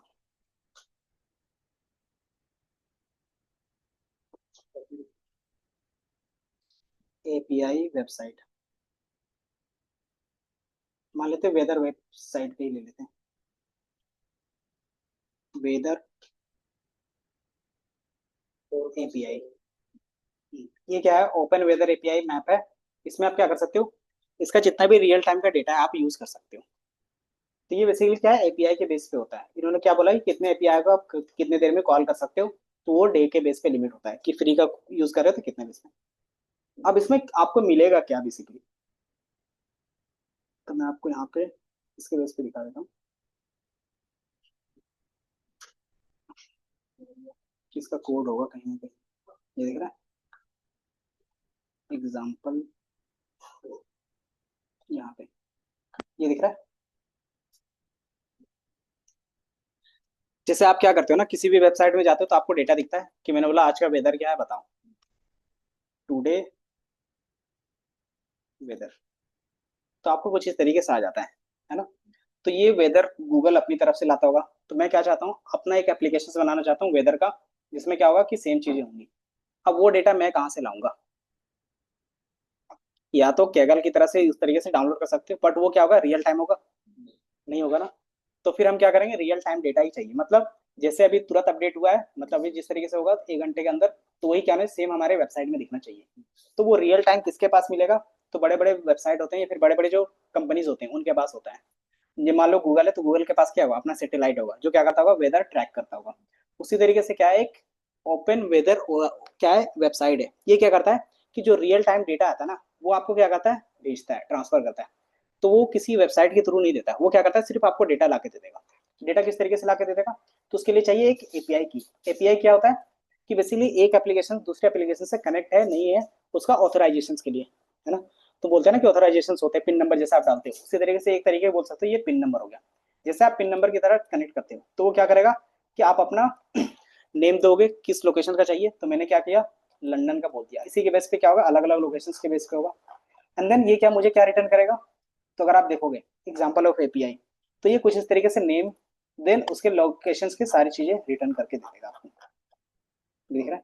तो इस तरीके से आपको क्या करेगा, उसका latitude, longitude, and then country, then state कौन सा है, इस तरीके से सारी चीजें ला के दे देगा।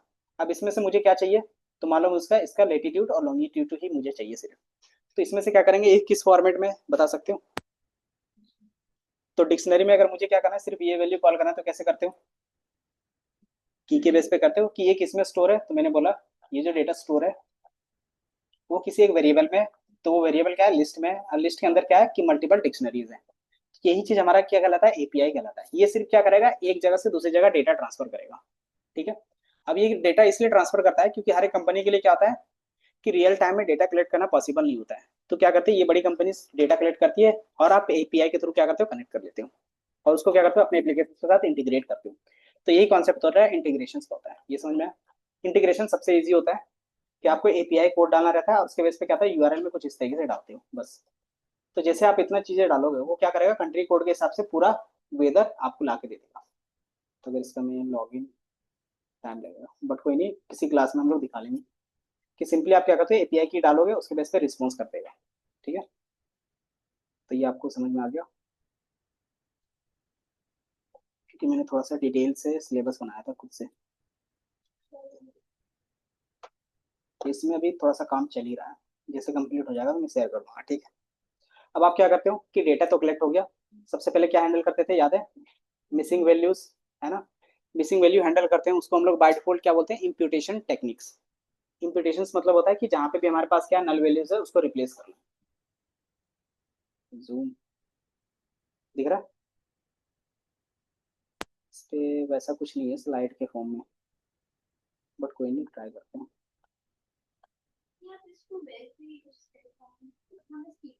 हम्म, तो इसमें हमने क्या किया, डेटा इम्प्यूटेशन, देन फिर क्या करते हो, डुप्लीकेट वैल्यू रिमूव करते, देन आउटलायर से ट्रीट करते हो।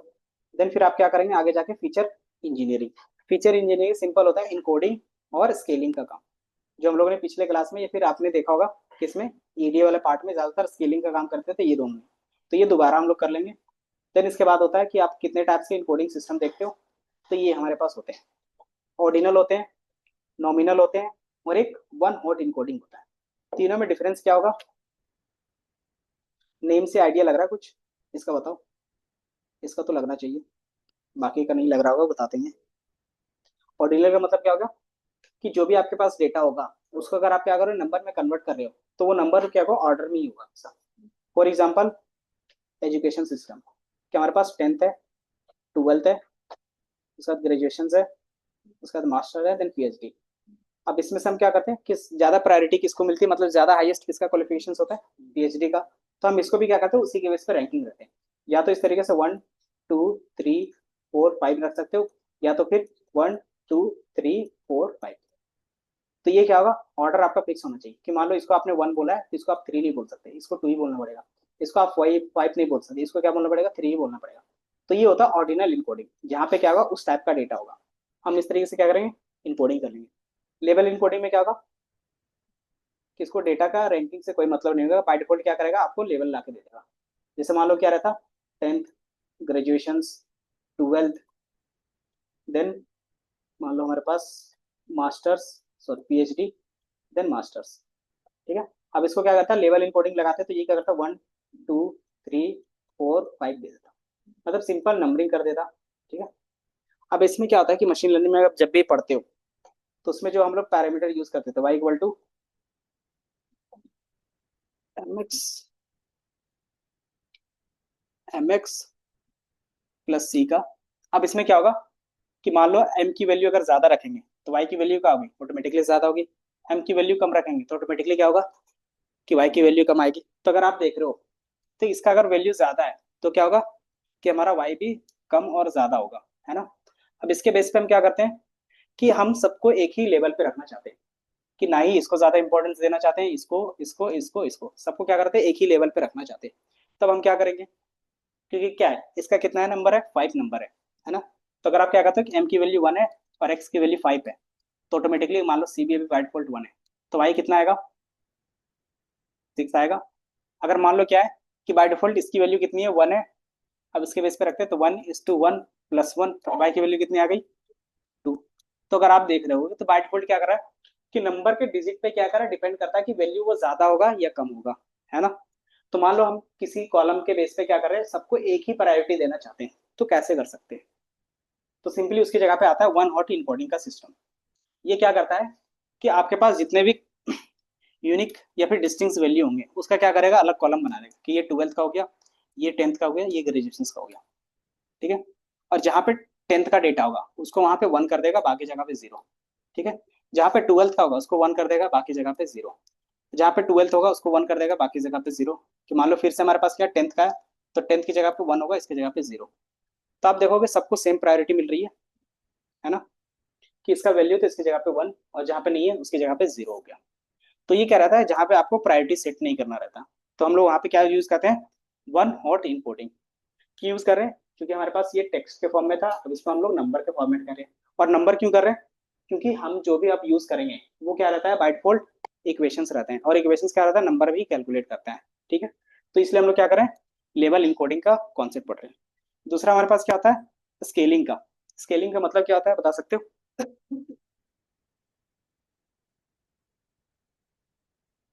हम्म? कि मान लो आपके पास जो भी डेटा था। ऑर्डिनल तो हमने रैंकिंग यानी प्रायोरिटी बेस्ड कर दिया। हाँ। और लेबल डिफॉल्ट रहेगा, मतलब किसी भी हिसाब से आप कर सकते हो। और वन हॉट इनकोडिंग जब हमें प्रायोरिटी सेट नहीं करना रहता। तो बट इसमें क्या होगा कि आपके पास जितने भी डिस्टिंक्ट वैल्यू होंगे उतना क्या होगा, नया कॉलम बन जाएगा। वो हम लोग बना के देखेंगे आगे क्या करेगा, ये नया कॉलम बना के आपको दे देगा बस। देन फिर आता है डेटा स्केलिंग का कॉन्सेप्ट। इसमें क्या करते होंगे, मेरे पास यही डेटा था इसी में दिखाते हैं कि अगर आप देखोगे इसका जो इंजन साइज का रेंज है, इसका रेंज अगर देखोगे तो मेरे ख्याल से 0 से लेके मान लेते हैं 10 तक का है। 5.7 भी है ना, तो हो सकता है कि मान लो 10 तक का। इसका रेंज कितना हो सकता है बताओ। तो मान लेते हैं इसका 10 से कितना दिख रहा है, 30 40 मतलब 50 के बीच में मान लेते हैं।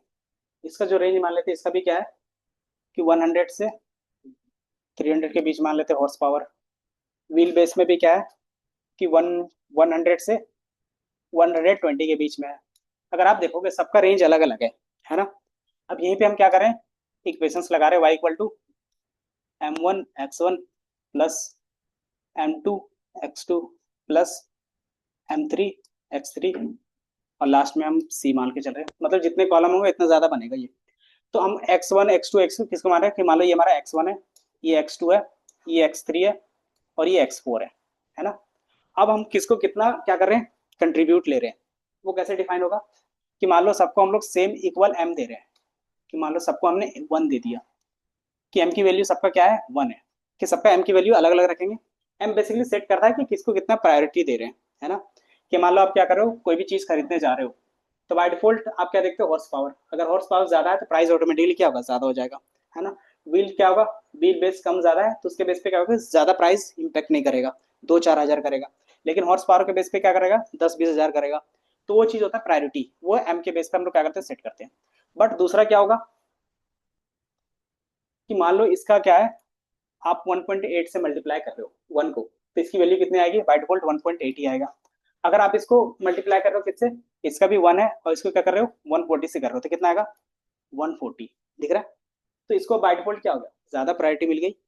इसमें भी क्या होगा, इसी तरीके से इसको ज्यादा प्रायोरिटी मिल जाएगी। तीसरा हमारे पास क्या होगा, लेंथ के बेस पे मान लेते हैं, तो लेंथ को भी ज्यादा प्रायोरिटी नहीं देनी थी, बट क्या होगा कि इसको ज्यादा प्रायोरिटी मिल जाएगी, क्योंकि क्या है, उसकी वैल्यू ज्यादा है ना। तो हम क्या कर रहे हैं कि यहाँ पे हमारा मॉडल क्या होगा, थोड़ा सा बायस दिखेगा। क्यों, कि जिसका वैल्यू ज्यादा है उसी के बेस पे क्या होगा, मॉडल ज्यादा ट्रेन होगा।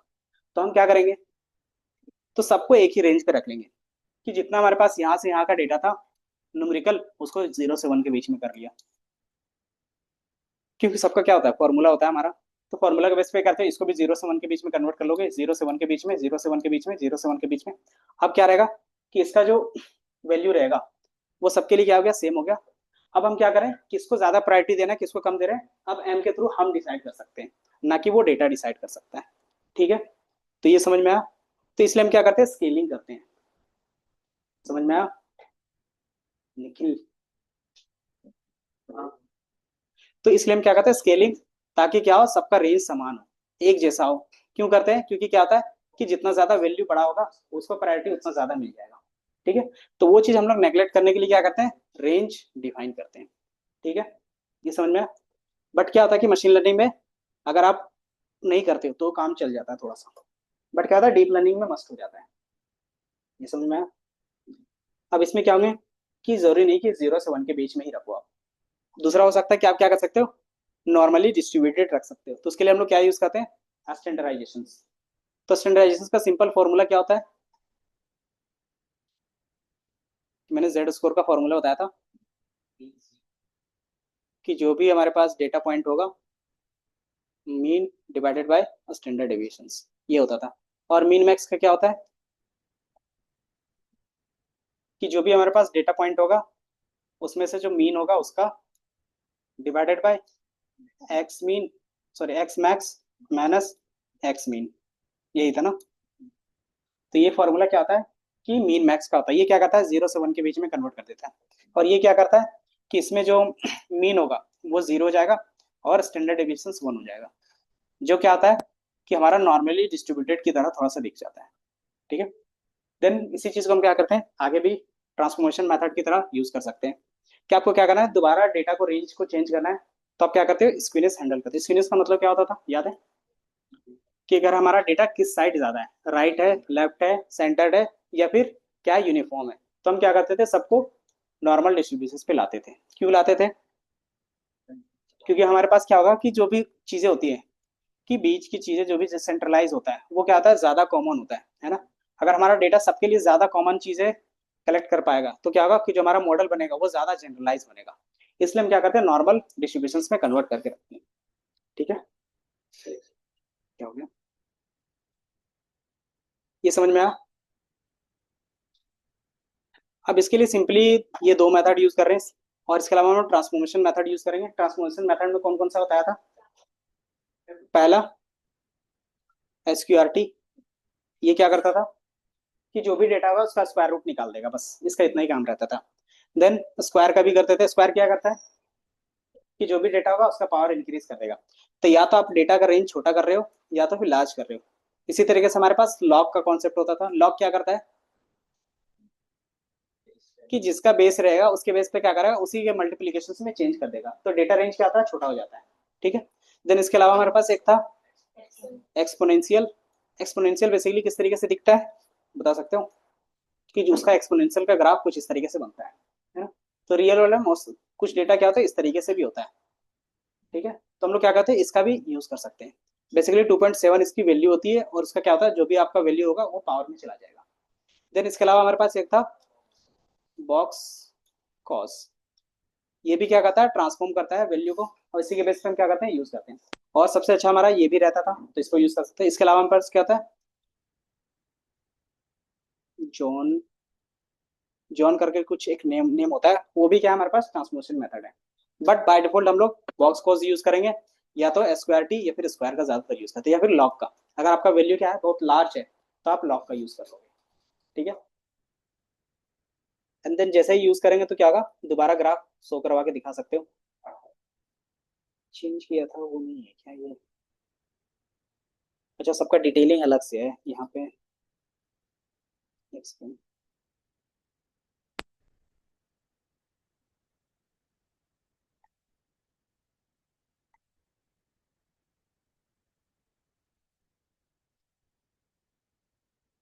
यही तो था, क्योंकि मैंने इसमें मेथड्स के नेम भी लिखे थे कि कौन कौन सा मेथड किसका होता है, ताकि क्या हो कि एक ही जगह पे आपको मिल जाए।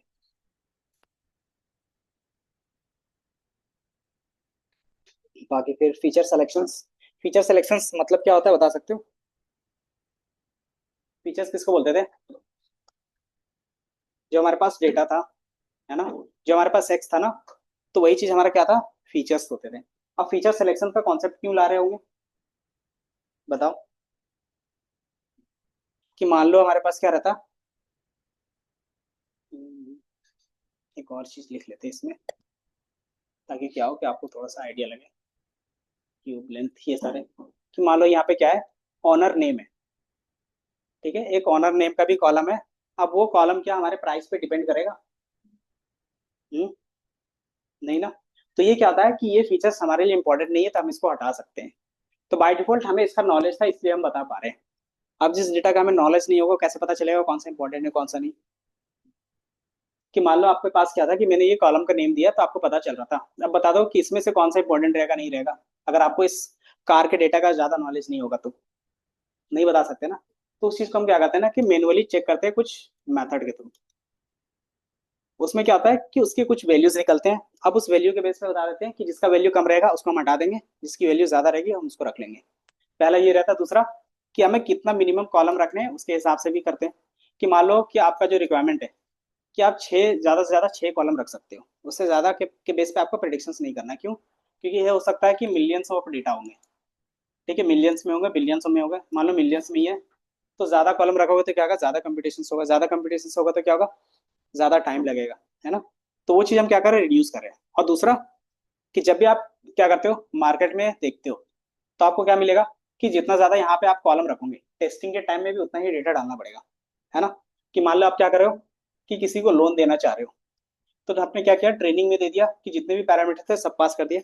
लेकिन जब लोन लेने आता है कोई भी बंदा, तो वो क्या करेगा, सबसे पहले अपना नेम, है ना, दूसरा अपना पेन नंबर, है ना, अपना इनकम, ये तीन चीजों के बेस पे क्या करते हो आप, डिसाइड कर लिए कि इसको लोन मिलेगा या नहीं मिलेगा। अगर मैं ये क्या करता हूँ, पैरामीटर बढ़ा देता हूँ कि आपका खुद का घर है या नहीं है, देन आपकी सैलरी इतने से ज्यादा है या नहीं है, देन और भी चीजें, मतलब जितने पैरामीटर ऐड करना चाहते हैं ऐड कर रहे हैं। तो एक लेवल के बाद क्या होगा, कि हो सकता है कस्टमर बोलेगा कि इतना डिटेल मांग रहा है, तो हम फिल नहीं करेंगे, मुझे लोन ही नहीं लेना, ऐसा रहता है ना। तो ये क्या होगा, कि आपने जब ट्रेनिंग दिया था तो इतने पैरामीटर्स यूज करके किया था, तो टेस्टिंग में टाइम में क्या होगा, इतने पैरामीटर दोगे तभी तो आंसर सही से करेगा। तो हम क्या करते हैं, कि लेस पैरामीटर रखते हैं, ताकि क्या हो, टेस्टिंग के टाइम में या फिर जब यूजर यूज को यूज कर रहा हो तो कम डेटा का रिक्वायरमेंट हो। ठीक है, इसलिए हम क्या करते हैं, इसको लेस कर लेते हैं। या तो दूसरा क्या कर सकते हैं, कि इसी डेटा के बेस पे हम क्या कर सकते हैं, कुछ चीजें प्रिडिक्ट कर सकते हैं। फॉर एग्जाम्पल, कि आप इनसे डेट ऑफ बर्थ पूछ सकते हो। अब डेट ऑफ बर्थ से क्या क्या पता चल सकता है, कि उसका एज कितना है। तो बाय डिफॉल्ट क्या होगा, एक नया कॉलम बना के आप क्या कर सकते हो, तुरंत दिखा सकते हो कि इसका एज इतना है। और क्या कर सकते हैं, कि अगर वो इतने एज का है तो उसके बेस पे क्या होगा, कि वो 18+ है या नहीं है, वो भी चेक हो जाएगा। तो ये सारी चीज क्या होगा, कि मैंने एक पैरामीटर से दो अलग पैरामीटर चेक कर पा रहे हैं। ठीक है। तो ये क्या होगा, कि यूजर एक ही पैरामीटर डालेगा, लेकिन जब हमारे मॉडल के अंदर जाएगा तो ये दो अलग अलग पैरामीटर्स बन के भी जाएंगे। क्यों? कि हम उसको क्या कहते हैं, कोडिंग के थ्रू कन्वर्ट करके उसको क्या कहते हैं, अटैच कर देते हैं, है ना।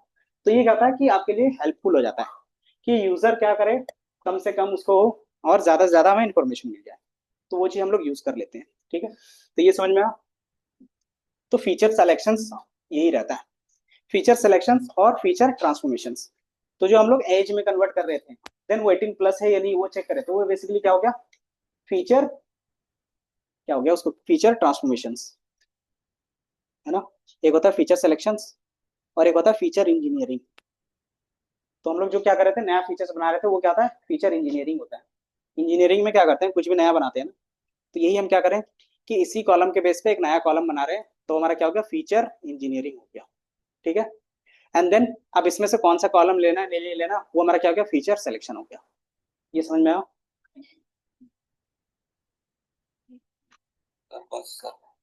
हम्म, क्या चीज। हम्म,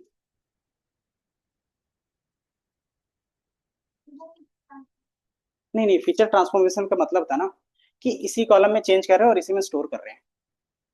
जैसे क्या था ना, इसका रेंज हम लोग क्या कर रहे थे, 0 से 1 के बीच में कर रहे थे, तो ये हमारा हो गया फीचर ट्रांसफॉर्मेशन, कि हम इसी में क्या कर रहे हैं, ट्रांसफॉर्म करके रख रहे हैं।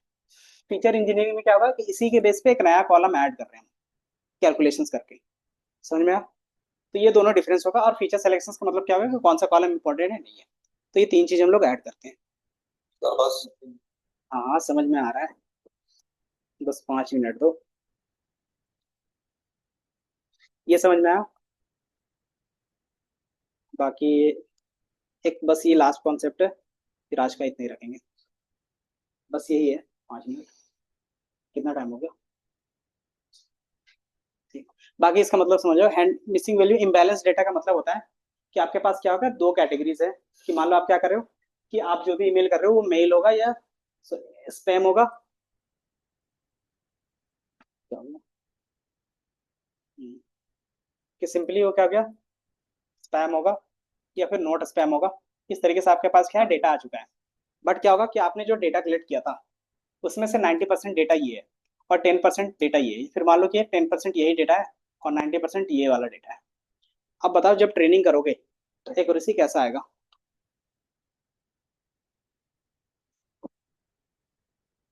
जैसे मान लो ना, आपके पास क्या है कि पूरा डेटा कलेक्ट किया, अब उसमें से क्या है कि 90% जो डेटा है वो क्या है, नॉट स्पैम वाला है, और 10% जो डेटा है वो स्पैम वाला है।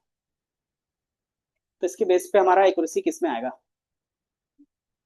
अगर मैं बिना एमएल का यूज करने के बाद, मैं बिना एमएल का यूज कर रहा हूँ, थ्योरेटिकली अगर मेरे पास नया डेटा आएगा, अगर मैं बोल दूंगा कि वो नॉट स्पैम है, तो उसके सही होने के चांसेस कितने रहेंगे, 90%। और मार्केट में मान लो कि आपको 90% ही एक्यूरेसी चाहिए, तो आपको तो मॉडल यूज करने की जरूरत ही नहीं पड़ी। तो इसमें क्या आता है कि इम्बैलेंस डेटा में यही प्रॉब्लम आता है, कि अगर आप ट्रेनिंग करोगे इम्बैलेंस डेटा में, तो क्या होगा कि उसका जो एक्यूरेसी रहेगा वो आपको अच्छा मिल तो जाएगा, बट वो क्या रहेगा, रियल वर्ल्ड के बेस पे नहीं आ पाएगा। क्यों, कि उसको जो सिखाया गया है वो नोट स्पैम के बेस पे ज्यादा सिखाया गया है। तो वो क्या करेगा, ज्यादा फोकस इसी केस पे करेगा, है ना। तो हो सकता है कि कोई भी अच्छा मैसेज हो उसमें भी क्या हो कि एक लेटर नॉट स्पैम से रिलेटेड हो, तो वो क्या करेगा, इसी में बात देगा। आप फिर आप बोलोगे क्या, एक्यूरेसी तो अच्छा खासा था, बट क्या है, रियल वर्ल्ड में सही से काम नहीं कर रहा। तो इसको हम क्या करते हैं, बैलेंस करते हैं। बैलेंस कैसे कर सकते हो, या तो इसको क्या करोगे 10 कर दोगे, या तो इसको 90 कर दोगे, तो क्या होगा, दोनों का इक्वल डेटा आ जाएगा। तो इसको हम कैसे कर सकते हैं, जैसे मान लो ये हमारे पास 10 डेटा हो गया, ये 90 है, तो हम इसको क्या कर सकते हैं, बढ़ा सकते हैं। तो इसको क्या करेंगे, इसी को 8 टाइम्स डुप्लीकेट कर देंगे, तो क्या होगा, यही बताया ना एक्यूरेसी के लिए, कि मान लो आपका जो यहाँ पे एक्यूरेसी आ रहा था 90%, बिना मशीन लर्निंग का मॉडल यूज किए हुए, तो वो क्या हो गया कि हमारे लिए बेनिफिट हो गया। बट क्या होगा, इसी केस के लिए ज्यादा वो एक्यूरेसी देगा। अगर मान लो स्पैम है, उसकी एक्यूरेसी उसका क्या है, 10% है, मतलब इसमें अगर कोई डेटा आएगा तो उसकी एक्यूरेसी वो सही से नहीं दे पाएगा। क्यों, क्योंकि उसमें वो ज्यादा ट्रेंड हुआ ही नहीं है ना। इसलिए कि मान लो आपके पास क्या है कि आपके पास 10 मेल आ रहे हैं, उसमें से क्या है कि ज्यादातर वर्ड वो किसके रिलेटेड देखेगा, नॉट स्पैम से रिलेटेड। तो वो स्पैम से रिलेटेड ज्यादा नहीं देखेगा, क्यों, क्योंकि उसके पास वैसा कोई लर्निंग पैरामीटर था ही नहीं, मतलब उसके पास उतना डेटा था ही नहीं लर्निंग के टाइम में।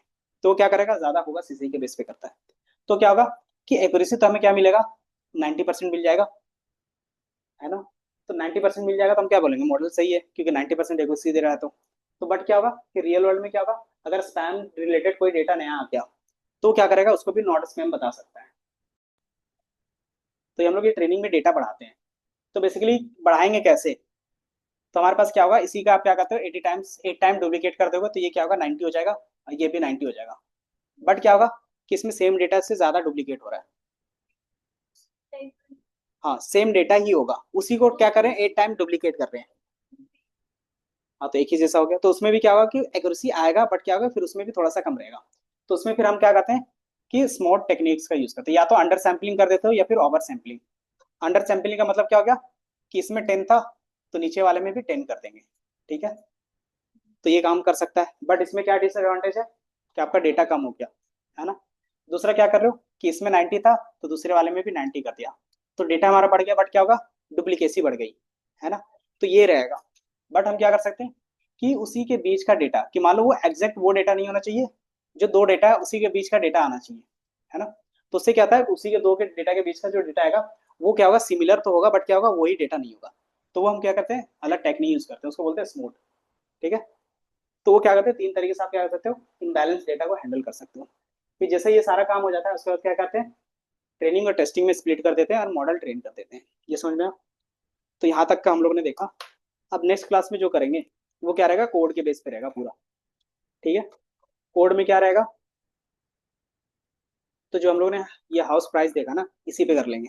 ठीक है, क्योंकि ये भी क्या है, रिग्रेशंस प्रॉब्लम है, और एमएल मॉडल का जो फर्स्ट प्रॉब्लम है वो भी क्या है, रिग्रेशंस का ही है। तो हम लोग क्या करेंगे, इसमें हाउस प्राइस प्रिडिक्ट करके देखेंगे। ठीक है, तो इतना ही रहेगा। तो बाकी चीज़ें रिवाइज कर लोगे। बाकी मैंने जो क्रिएट किया था ना वो शायद ये नहीं है, एक बार मैं देख लूंगा इसको, क्योंकि हर एक चीज़ में क्या था, सारे टेक्निक्स ऐड थे।